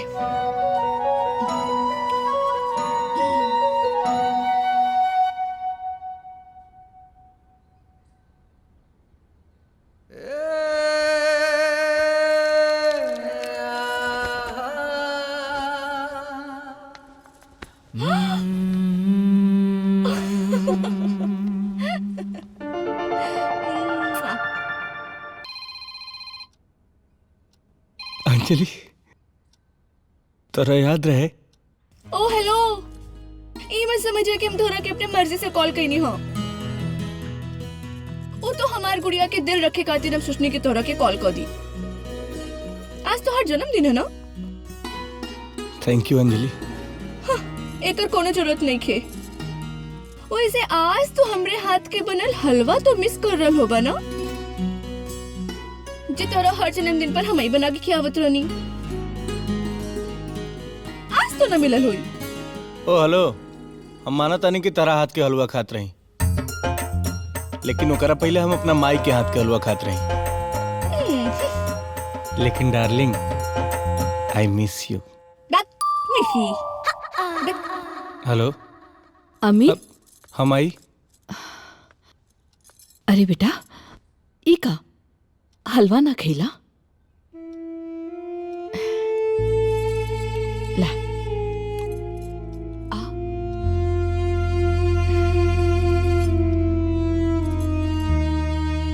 गुड़िया की याद सता रहल बा। तू हमरा से एक दिन दूर रहेला ना, तो हमर मन घबराला। तू गुड़िया के बगैर कैसे रह रहल बाड़ा? हाँ?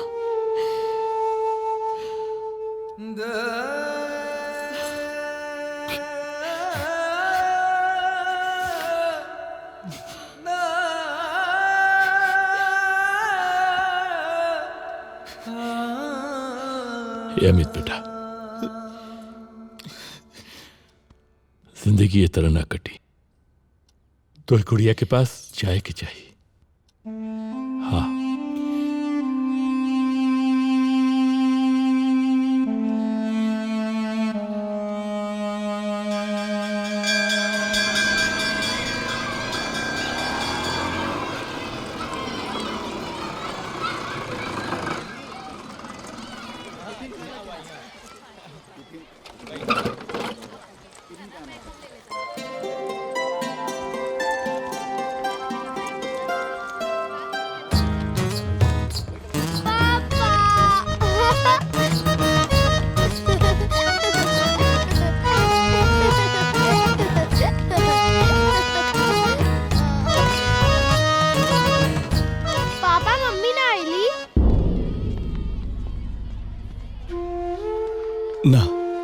अभी भी कट्टी चल रहा बा पापा? हाँ। बटी कर ला ना पापा।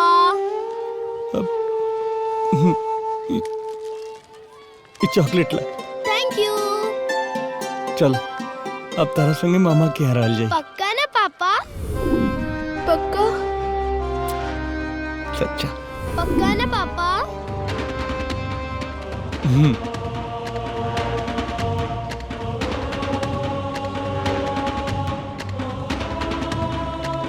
पक्का।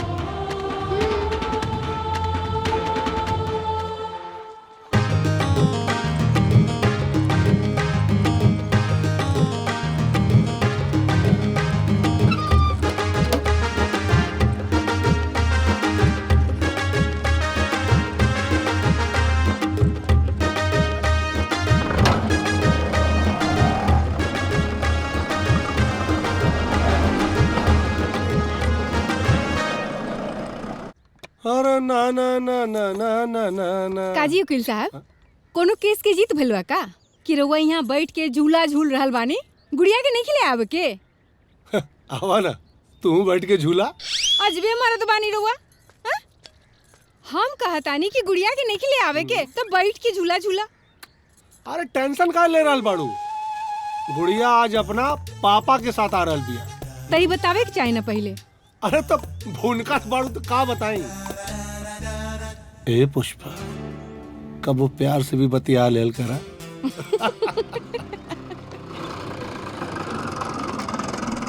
ला गुड़िया आ गई।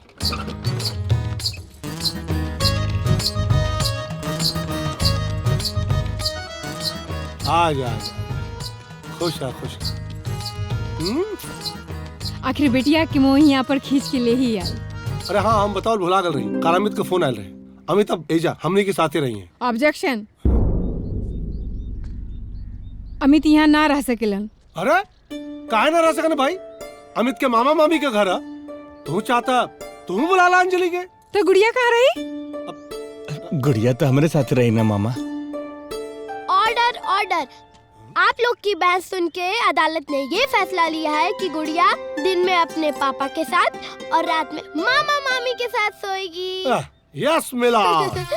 Yes milord.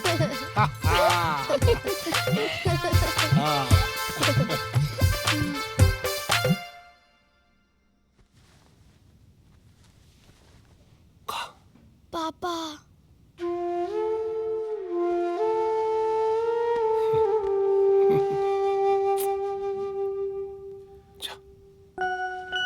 संभाल के चाहिए। हाँ, जा बेटा आराम से आराम से आराम से आराम से।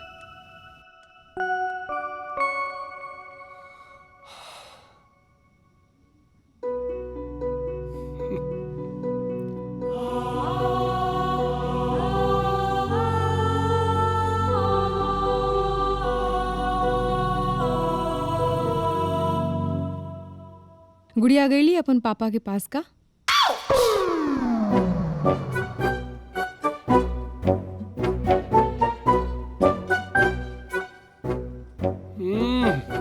बस करी, ड्रामा बंद करी, चुपचाप सो जाएं।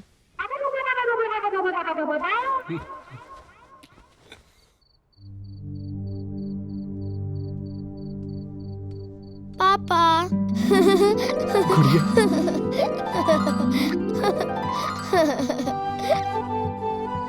पापा हमरा के ना तोहरे लेफ्ट में सुते के बा। हाँ बेटा, तू राइट सुता चाहे लेफ्ट, तो हार मर्जी। आजा।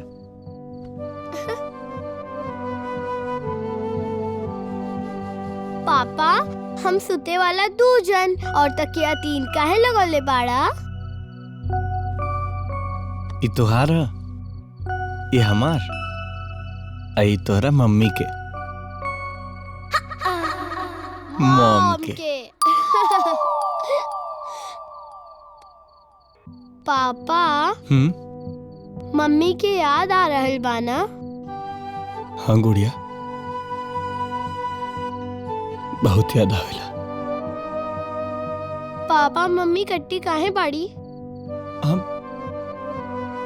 अब तू सोच जा, सुबह स्कूल जाए के होई ना, सुत्ता सूझ जा। बट्टी कर ला ना पापा। अब हाँ हाँ ठीक बा, सुता सूझ जा। पापा लोरी गावा ना। लोरी हमरा ना आवेला बेटा, लोरी तो मम्मी सुनावेली ना। पापा कुछ भी गावा ना, हम सूझ जाए। अच्छा सुनाओ तनी।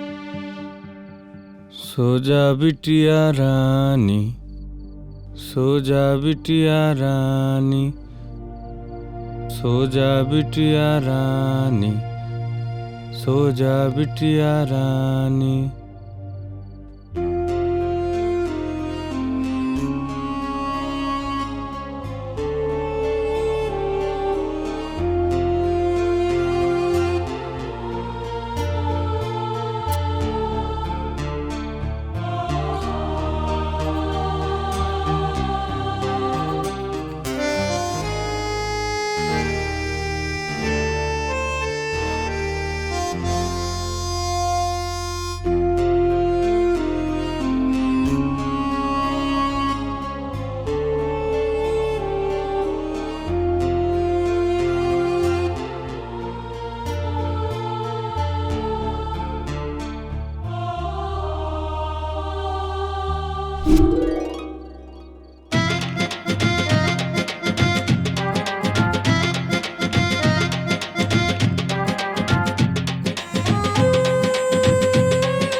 Hello mom. गुड़िया। हाँ मॉम, खुशखबरी बा। खुशखबरी? कैसन खुशखबरी? अबे कोर्ट के फैसला आवे में कुछ दिन बाकी बा। अरे मॉम, दिन रात कोर्ट के ही दिन गिन रहल बाड़ू का। एजा पापा हमरे लगे आयल बानन।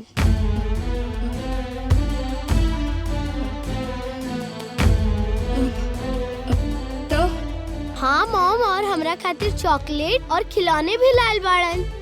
और अभी हमरा के स्कूल लेवे आवे वाला बाड़न। और हमरा के पढ़ावेलन, हमरा के शॉपिंग करावेलन, और हम पापा के साथे सुते नहीं भी। लेकिन मॉम, पापा हमरा के लोरी ना सुना पावेलन।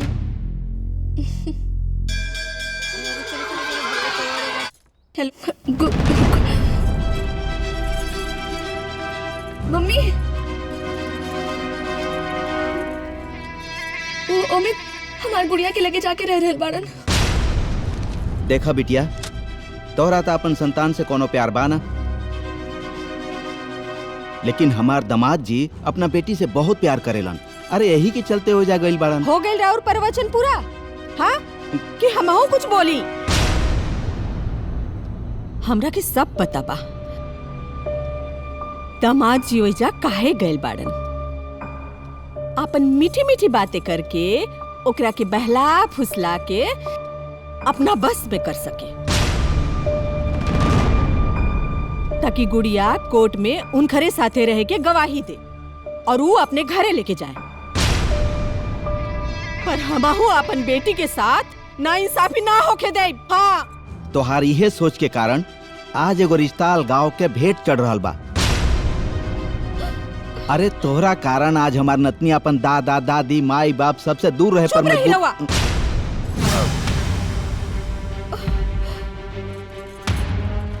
अंजलि बिटिया, तू ज्यादा मत सोचा, भगवान सब ठीक करिए। हाँ बिटिया, ऐसन करा, तू जा गुड़िया के साथ जाके तू रहा, और गुड़िया के ऊपर अपन प्यार के ऐसन जादू चलाओ, ऐसन जादू चलाओ कि दामाद जी के छोड़ के तोरा साथे रहे खातिर तैयार हो जाए। हाँ अंजलि, सोच मत, जा बिटिया जा।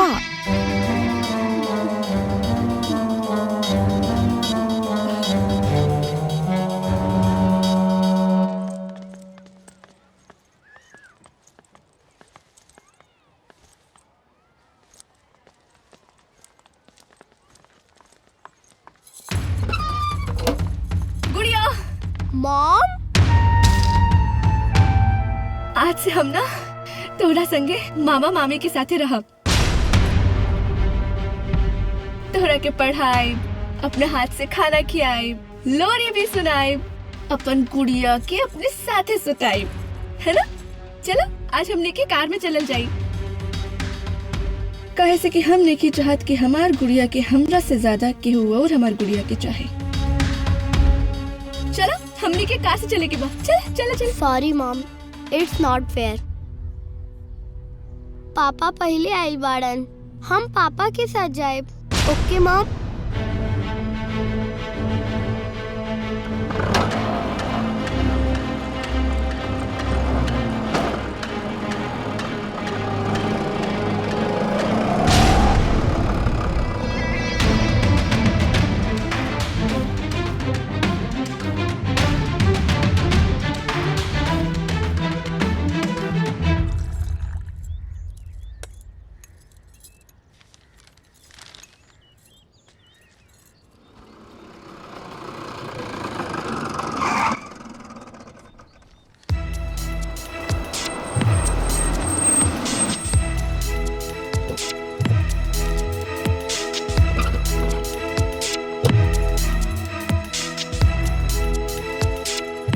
अंजलि, आ गए ला लोग? तू है जा? हाँ खुश है खुश है। हाँ खुश। चला, गुड़िया और अमित का प्यार तोरा के खींच लिया।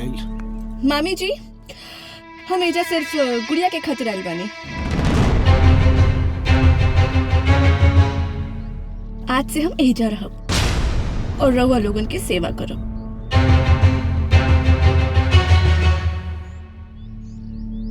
हाँ हाँ, काहे नहीं अंजलि, एकरा अपना घर समझा, ये तो बड़ खुशी की बात बा। तू लोगन के टूटल बंधन फिर से जुड़ जाए, ऐसे नीमन हमनी खातिर का हो सकेला। मामी हम कहनी ना कि हम एजा सिर्फ गुड़िया के खातिर आइल बानी। और कोर्ट के फैसला आ जाए तो हम अपने घरे गुड़िया के साथे चल जाए। तब तक गुड़िया हमरे साथे रही। गुड़िया हमरे साथे रही। गुड़िया हमरे साथे रही। हम कहनी ना गुड़िया हमरे साथे रही। हम कहनी ना गुड़िया हमरे साथे रही। गुड़िया हमरे साथे रही। गुड़िया ऑर्डर ऑर्डर। मेरा जब मन करे तो मैं पापा के साथ रहूंगी और जब मन करे मम्मी के साथ रहूंगी। अरे और मामा मामी? मामा मामी तो हमारे दिल में बसेलन। है ना मामी? है ना मामा? हाँ। ए, सीखा, ए फूल सी बच्ची से तू लोग कुछ सीखा। सच में हम वकीलन के घर में गुड़िया के रूप में एगो जज आ गेल बारी। फैसला हो गेल, है ना? चला लोग चला। हमार गुड़िया आज चला।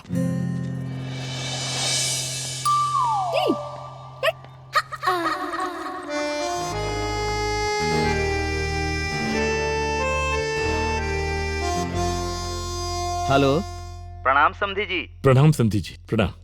लागत अपन लइकन के रिश्ता पर लागल ग्रहण अब कटे वाला बा। सच में? अरे सुन के तो हमार जीव जुड़ा गई। भगवान करे ये टूटल बंधन फिर से जुड़ जाए। जी। अच्छा, प्रणाम प्रणाम। हाँ अच्छा, प्रणाम।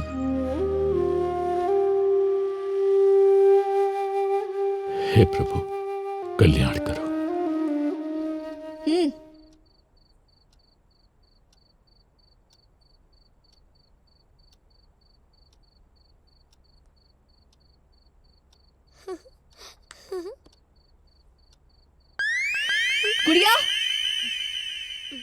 हम तोहरा के खिला रहल बानी और तू दूसरा के खिला रहल बाड़ू। हाँ, चुपचाप खाना खो।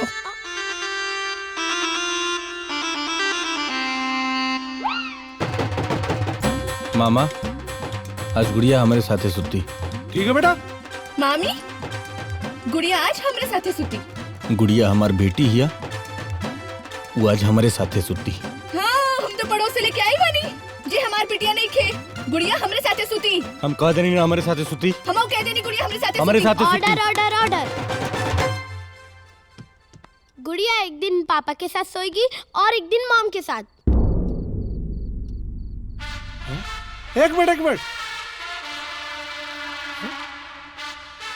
एक दिन पापा के साथ एक दिन मॉम के साथ, मतलब मंडे पापा के साथ, ट्यूसडे मम्मी के साथ, वेडनेसडे पापा के साथ, थर्सडे मम्मी के साथ, फ्राइडे पापा के साथ, सैटरडे मम्मी के साथ। ए बेटा, तो हमनी का नंबर कब आई? संडे। हाँ, संडे। चलो बेटा, चलो सुते चलो। नो नो नो पापा, आपकी डार्लिंग मेरी डार्लिंग मॉम। गुड़िया आज मॉम के साथ सोएगी। द कोर्ट इज एडजर्न। जो फैसला हो गई रहे तो काहे जगह के बुलवला हो? कौने फैसला के बात करत रू अंजलि? अगर एगो बच्चा के माँ और बाप दोनों के प्यार ना मिले तो ओकर परवरिश अधूरा हो जाला। तू अपने ऊंचा ऊंचा सपना के चक्कर में गुड़िया के लालन पालन के हत्या कर रहा बाड़ू। एगो बच्चा के जन्म के साथे एगो माही के भी जन्म होला, लेकिन तू तो ना एगो अच्छा बीबी बन पाइलो ना एगो अच्छा माई। अरे तू एगो काम कर, तू हमरा गुड़िया के आधा आधा काट के अपन हिस्सा ले और खुश हो जा। तू लोगन के झगड़ा कर बच्ची के दिलो दिमाग पे का असर पड़ी ये सोचला? हाँ, गुड़िया ना तोड़ा साथे रही ना तोड़ा साथे रही, गुड़िया हमनी के साथ रही। चलो गुड़िया।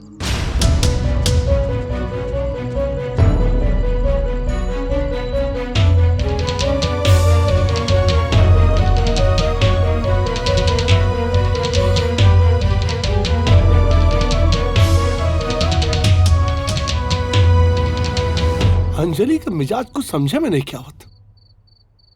आखिर वो कौना मिजाज में अपन प्यार भरा घर उजाड़े में लगल बिया।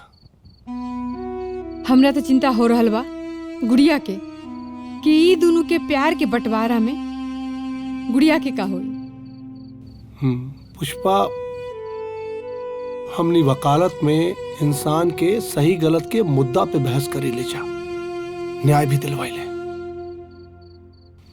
लेकिन ये केस विधाता की अदालत में चल रहा बा।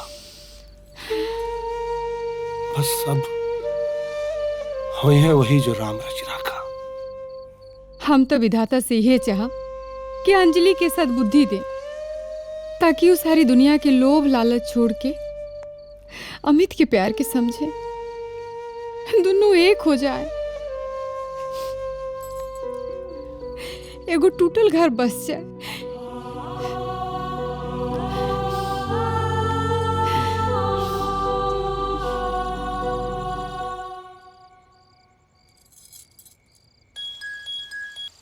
Hello hello Anjali. हाँ मम्मी। अरे गुड़िया के अपन बस में कैलू की ना? कर ले लू ना? अरे मम्मी, वो तो दोनों जन से प्यार करेली ना। गुड़िया के अमित से बिल्कुल मत सटे दिहा। अरे दुए दिन के बाद तो सुनवाई है, तोरे ही पक्ष में फैसला होई। कोर्ट में केस तू ही जीतबू। अगर गुड़िया कहीं अपन पापा के चुन लेलस तब तो जीत अमित के हो जाई। Hello Anjali, Anjali hello.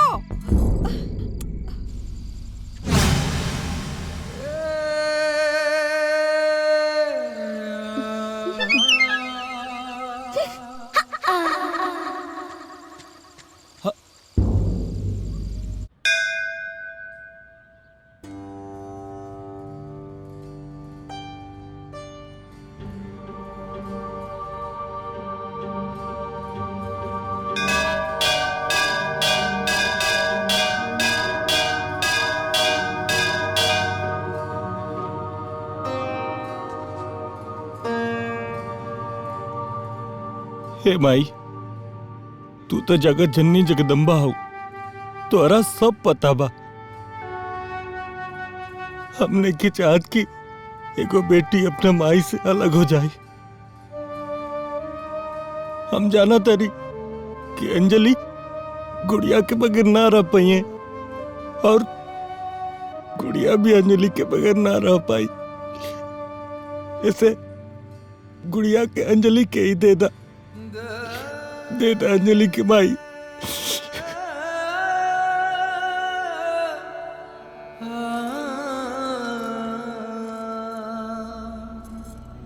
हमरा से पहले गुड़िया की मांगे खातिर माई के दरबार में हमसे पहले?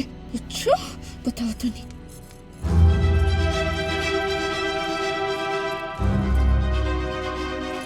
माई तू तो जगत जननी जगदम्बा हुआ ना, तरह के सब पता बा। एक माँ अपन औलाद के कैसे अपना से दूर रख सकेली। हे भाई। अरे पारो, कैसे हालत हो गई बा तोहर? अंजलि अपन पति के प्यार और सुखी संसार छोड़ के जौन हम हाई फाई वाला सपना देखले रहनी ना, वो ऐशो आराम, धन दौलत, वो सब चकनाचूर हो गई। जौन गलती हम कइले बानी ना, तू गलती कबो मत करिहा। हम ना घर के बानी न घाट के बानी। जौन इंसान अपन मतलब के लिए अपन सुखी संसार, अपन जीवन, समाज, प्यार करे वाला पति सब छोड़ देवे ना, ओकर इहे हाल होखेला। तू बहुत किस्मत वाली बाड़ू कि तोहरा के अमित जैसन प्यार करे वाला जीवन साथी मिलल।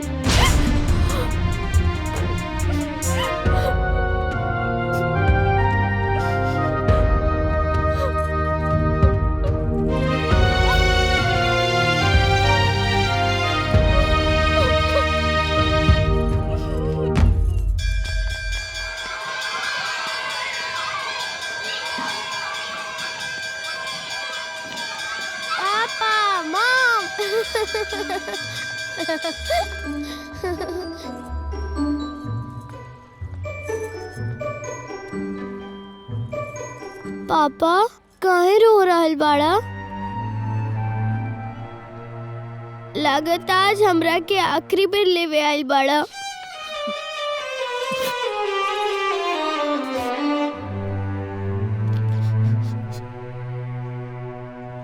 मॉम, ये कट्टी बट्टी के खेला छोड़ दो ना। मॉम, परसों कोर्ट के आखिरी दिन बा मॉम। परसों जज साहब हमसे सवाल पूछे तो हम कैसे कहब कि हम मॉम के छोड़ के पापा के संगे रहब और पापा के छोड़ के मॉम के संगे रहब। मॉम, हमरा के दोनों जन के साथ रह के बा मॉम। चलो मॉम, चलो पापा, चलो मॉम।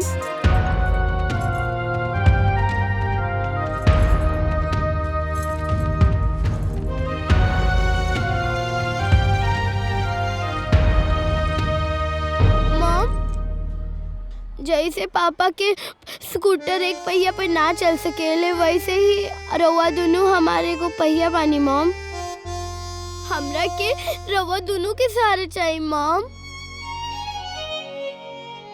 ये बंधन टूटे ना।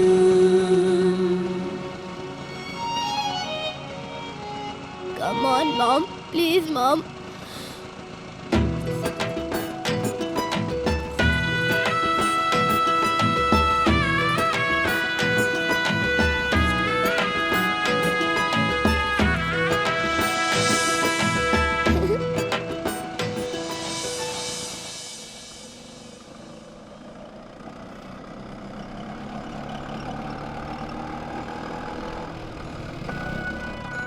काश ये बंधन सातों जन्म तक जुड़ल रहे।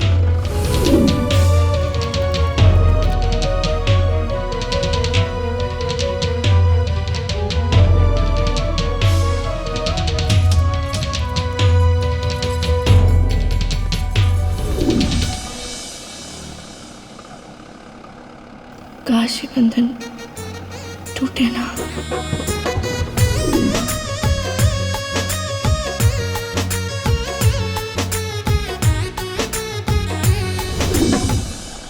काश ई सफर खत्मे ना होखे।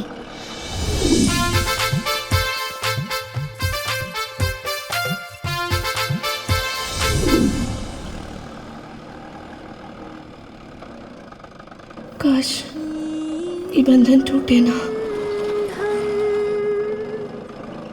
काश ये सफर ऐसे ही चलता रहे।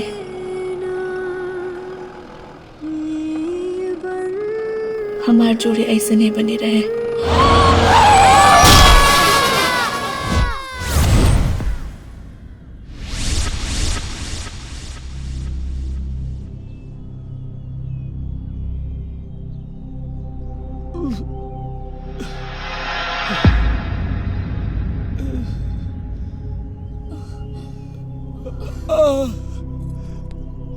अंजलि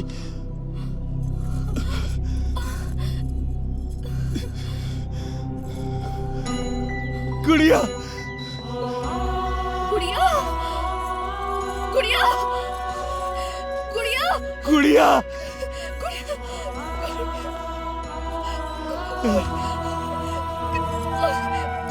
गुड़िया गुड़िया उठा गुड़िया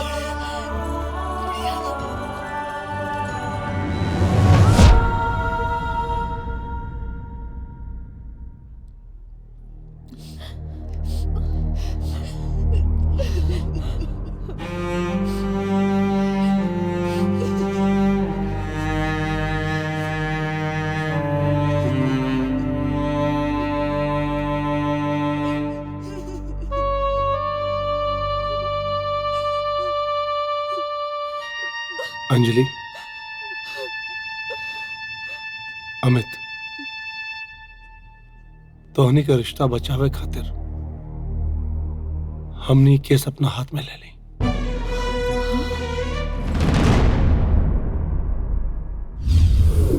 गुड़िया, तोरा से खास बात कहे के रहे बेटा। देखा तोरा मम्मी पापा में कट्टी चल रहा बा।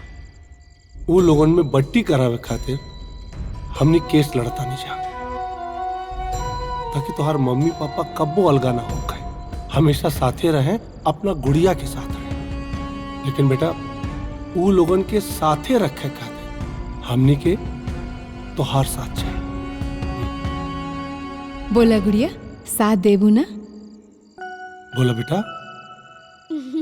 ओह, ये भाई ना अच्छा बच्चा वाली बात। लव यू बच्चा। हाँ अंजलि,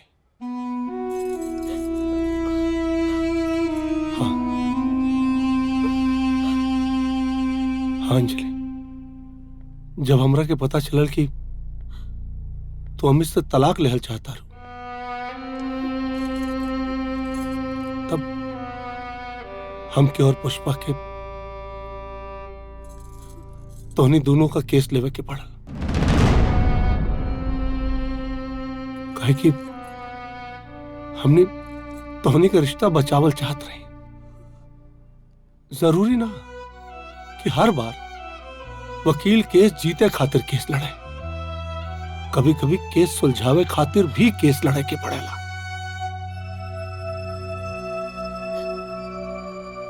हमने तोहनी का रिश्ता बचावल चाहत रही।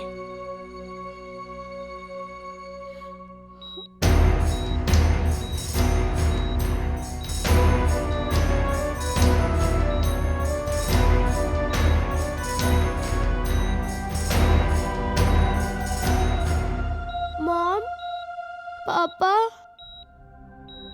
बच्ची को होश आ गया? जी मैम।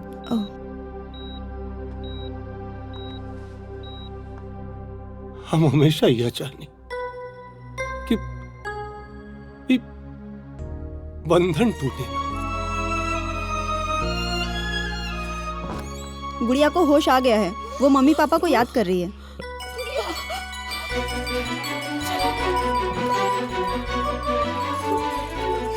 गुड़िया गुड़िया गुड़िया गुड़िया मॉम, मॉम ना बिटिया, मम्मी बोला। मम्मी बोला। पापा हाँ बेटा। हम डॉक्टर के बात सुनले रही, अब हम ना बचब। मत कर बेटा। हाँ लेकिन हम अगला जन्म में हम मम्मी पापा के गुड़िया बन के आवल चाहत बनी,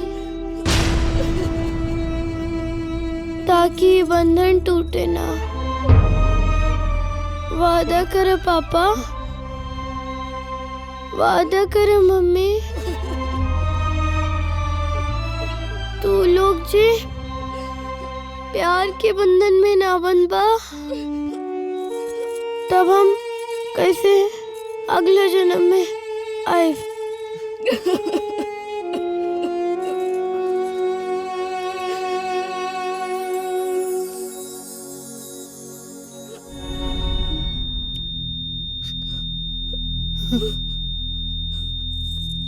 गुड़िया गुड़िया गुड़िया गुड़िया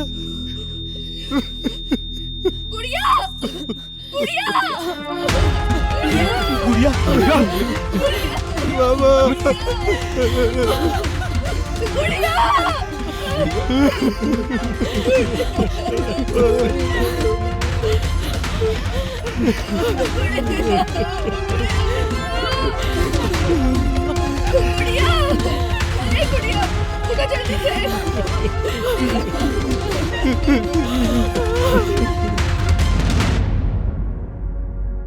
तू गावा ना।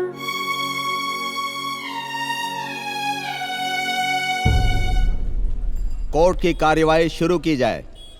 मिलॉर्ड, जैसा कि अदालत ने इस केस में 6 महीने का वक्त दिया था, वो पूरा हो गया।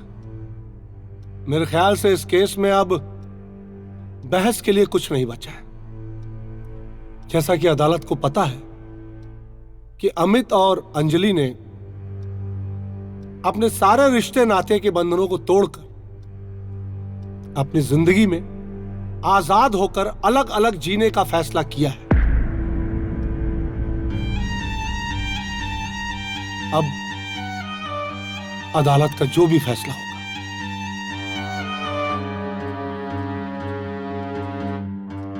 इन्हें मंजूर होगा। That's all, my lord. Pushpa Devi, आपको कुछ कहना है? No your honour. हमरा कुछ कहे कि बजट साहब। जो कुछ भी कहना है कटघरे में आकर कहिए।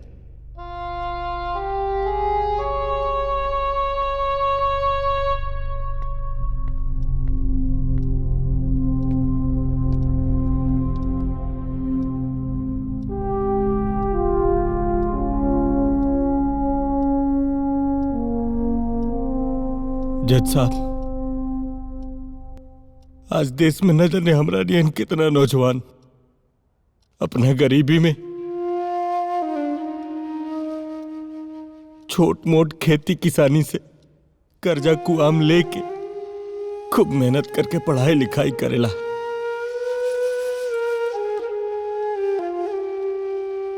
और छोट मोट रोजी रोजगार और नौकरी के तलाश करेला। कुछ के रोजगार मिल जाला, कुछ के नौकरी मिल जाला, और ना जाने कितना नौजवान जिंदगी भर बेरोजगार बन के अपन जीवन बितावेला। जज साहब, बड़ी सोच, बड़ा नौकरी हर नौजवान के सपना होला, लेकिन सबके सब मिल जाए संभव तो नहीं के।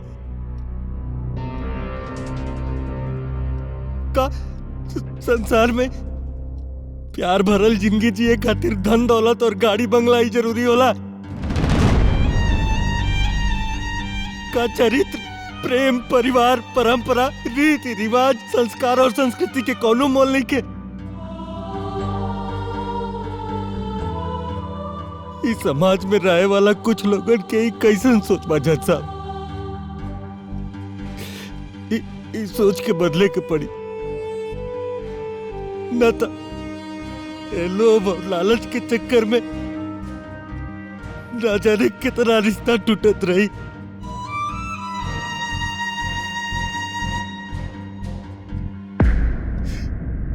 टूटत रही जज साहब,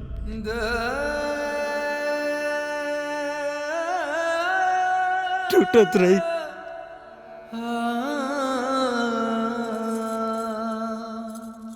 जज साहब, हम कुछ कहे के चाहता नहीं। आपको जो कुछ भी कहना है कटघरे में आकर कहिए।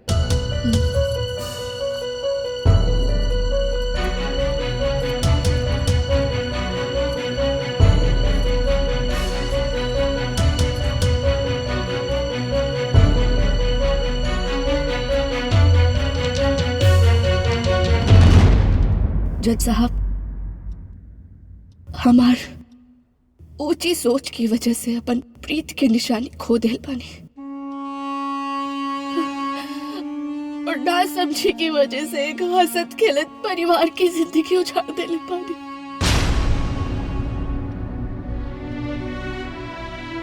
हम जाना तानी कि हमारी गलती और सोच माफी के लायक नहीं थे।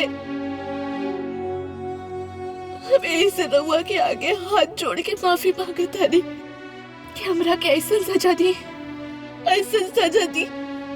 कि हर घर गांव बस्ती के लड़की के सबक मिली, अपन प्रीत रीत के बंधन की परिभाषा के समझ सके।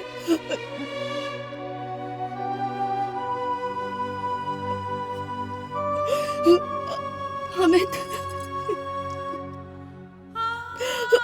आज हम अपनी नजर में गिर गए बानी, हमें अपने नजर में गिर गए बानी।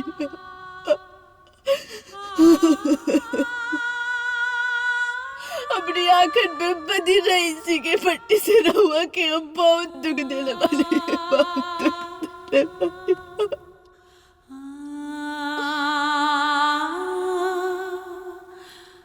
हमरा के माफ कर दे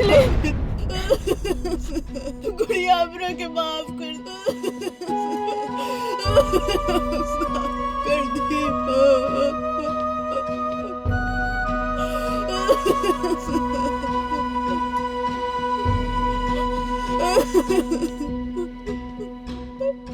अंजलि, अबे हमरा के माफ कर दो।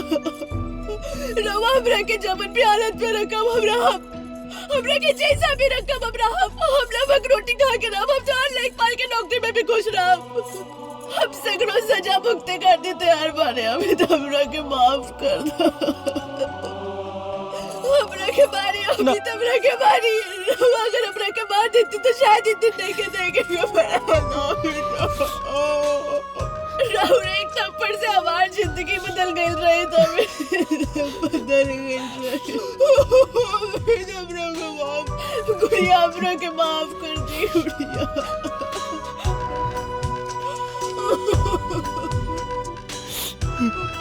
अंजलि, तुम वापिस आ गेलू ना, देखिए अब सब ठीक हो जाए, सब ठीक हो जाए।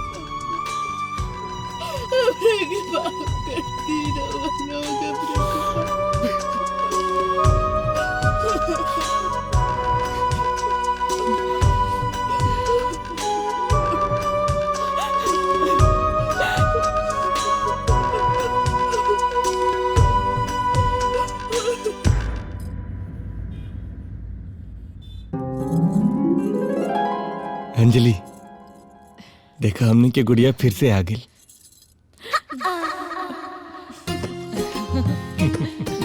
पल्लवी, अरे तू तो बुआ बन गईलू। तू तो मामा बन गेला। हाँ, ऊ तो बा। भाऊजी। हाँ बेटा। मामा मामी निकल लुकत। का हो, कहाँ बड़? मामा। अरे आ गई नहीं। हैं? ला आ गई। संभाल, आराम से।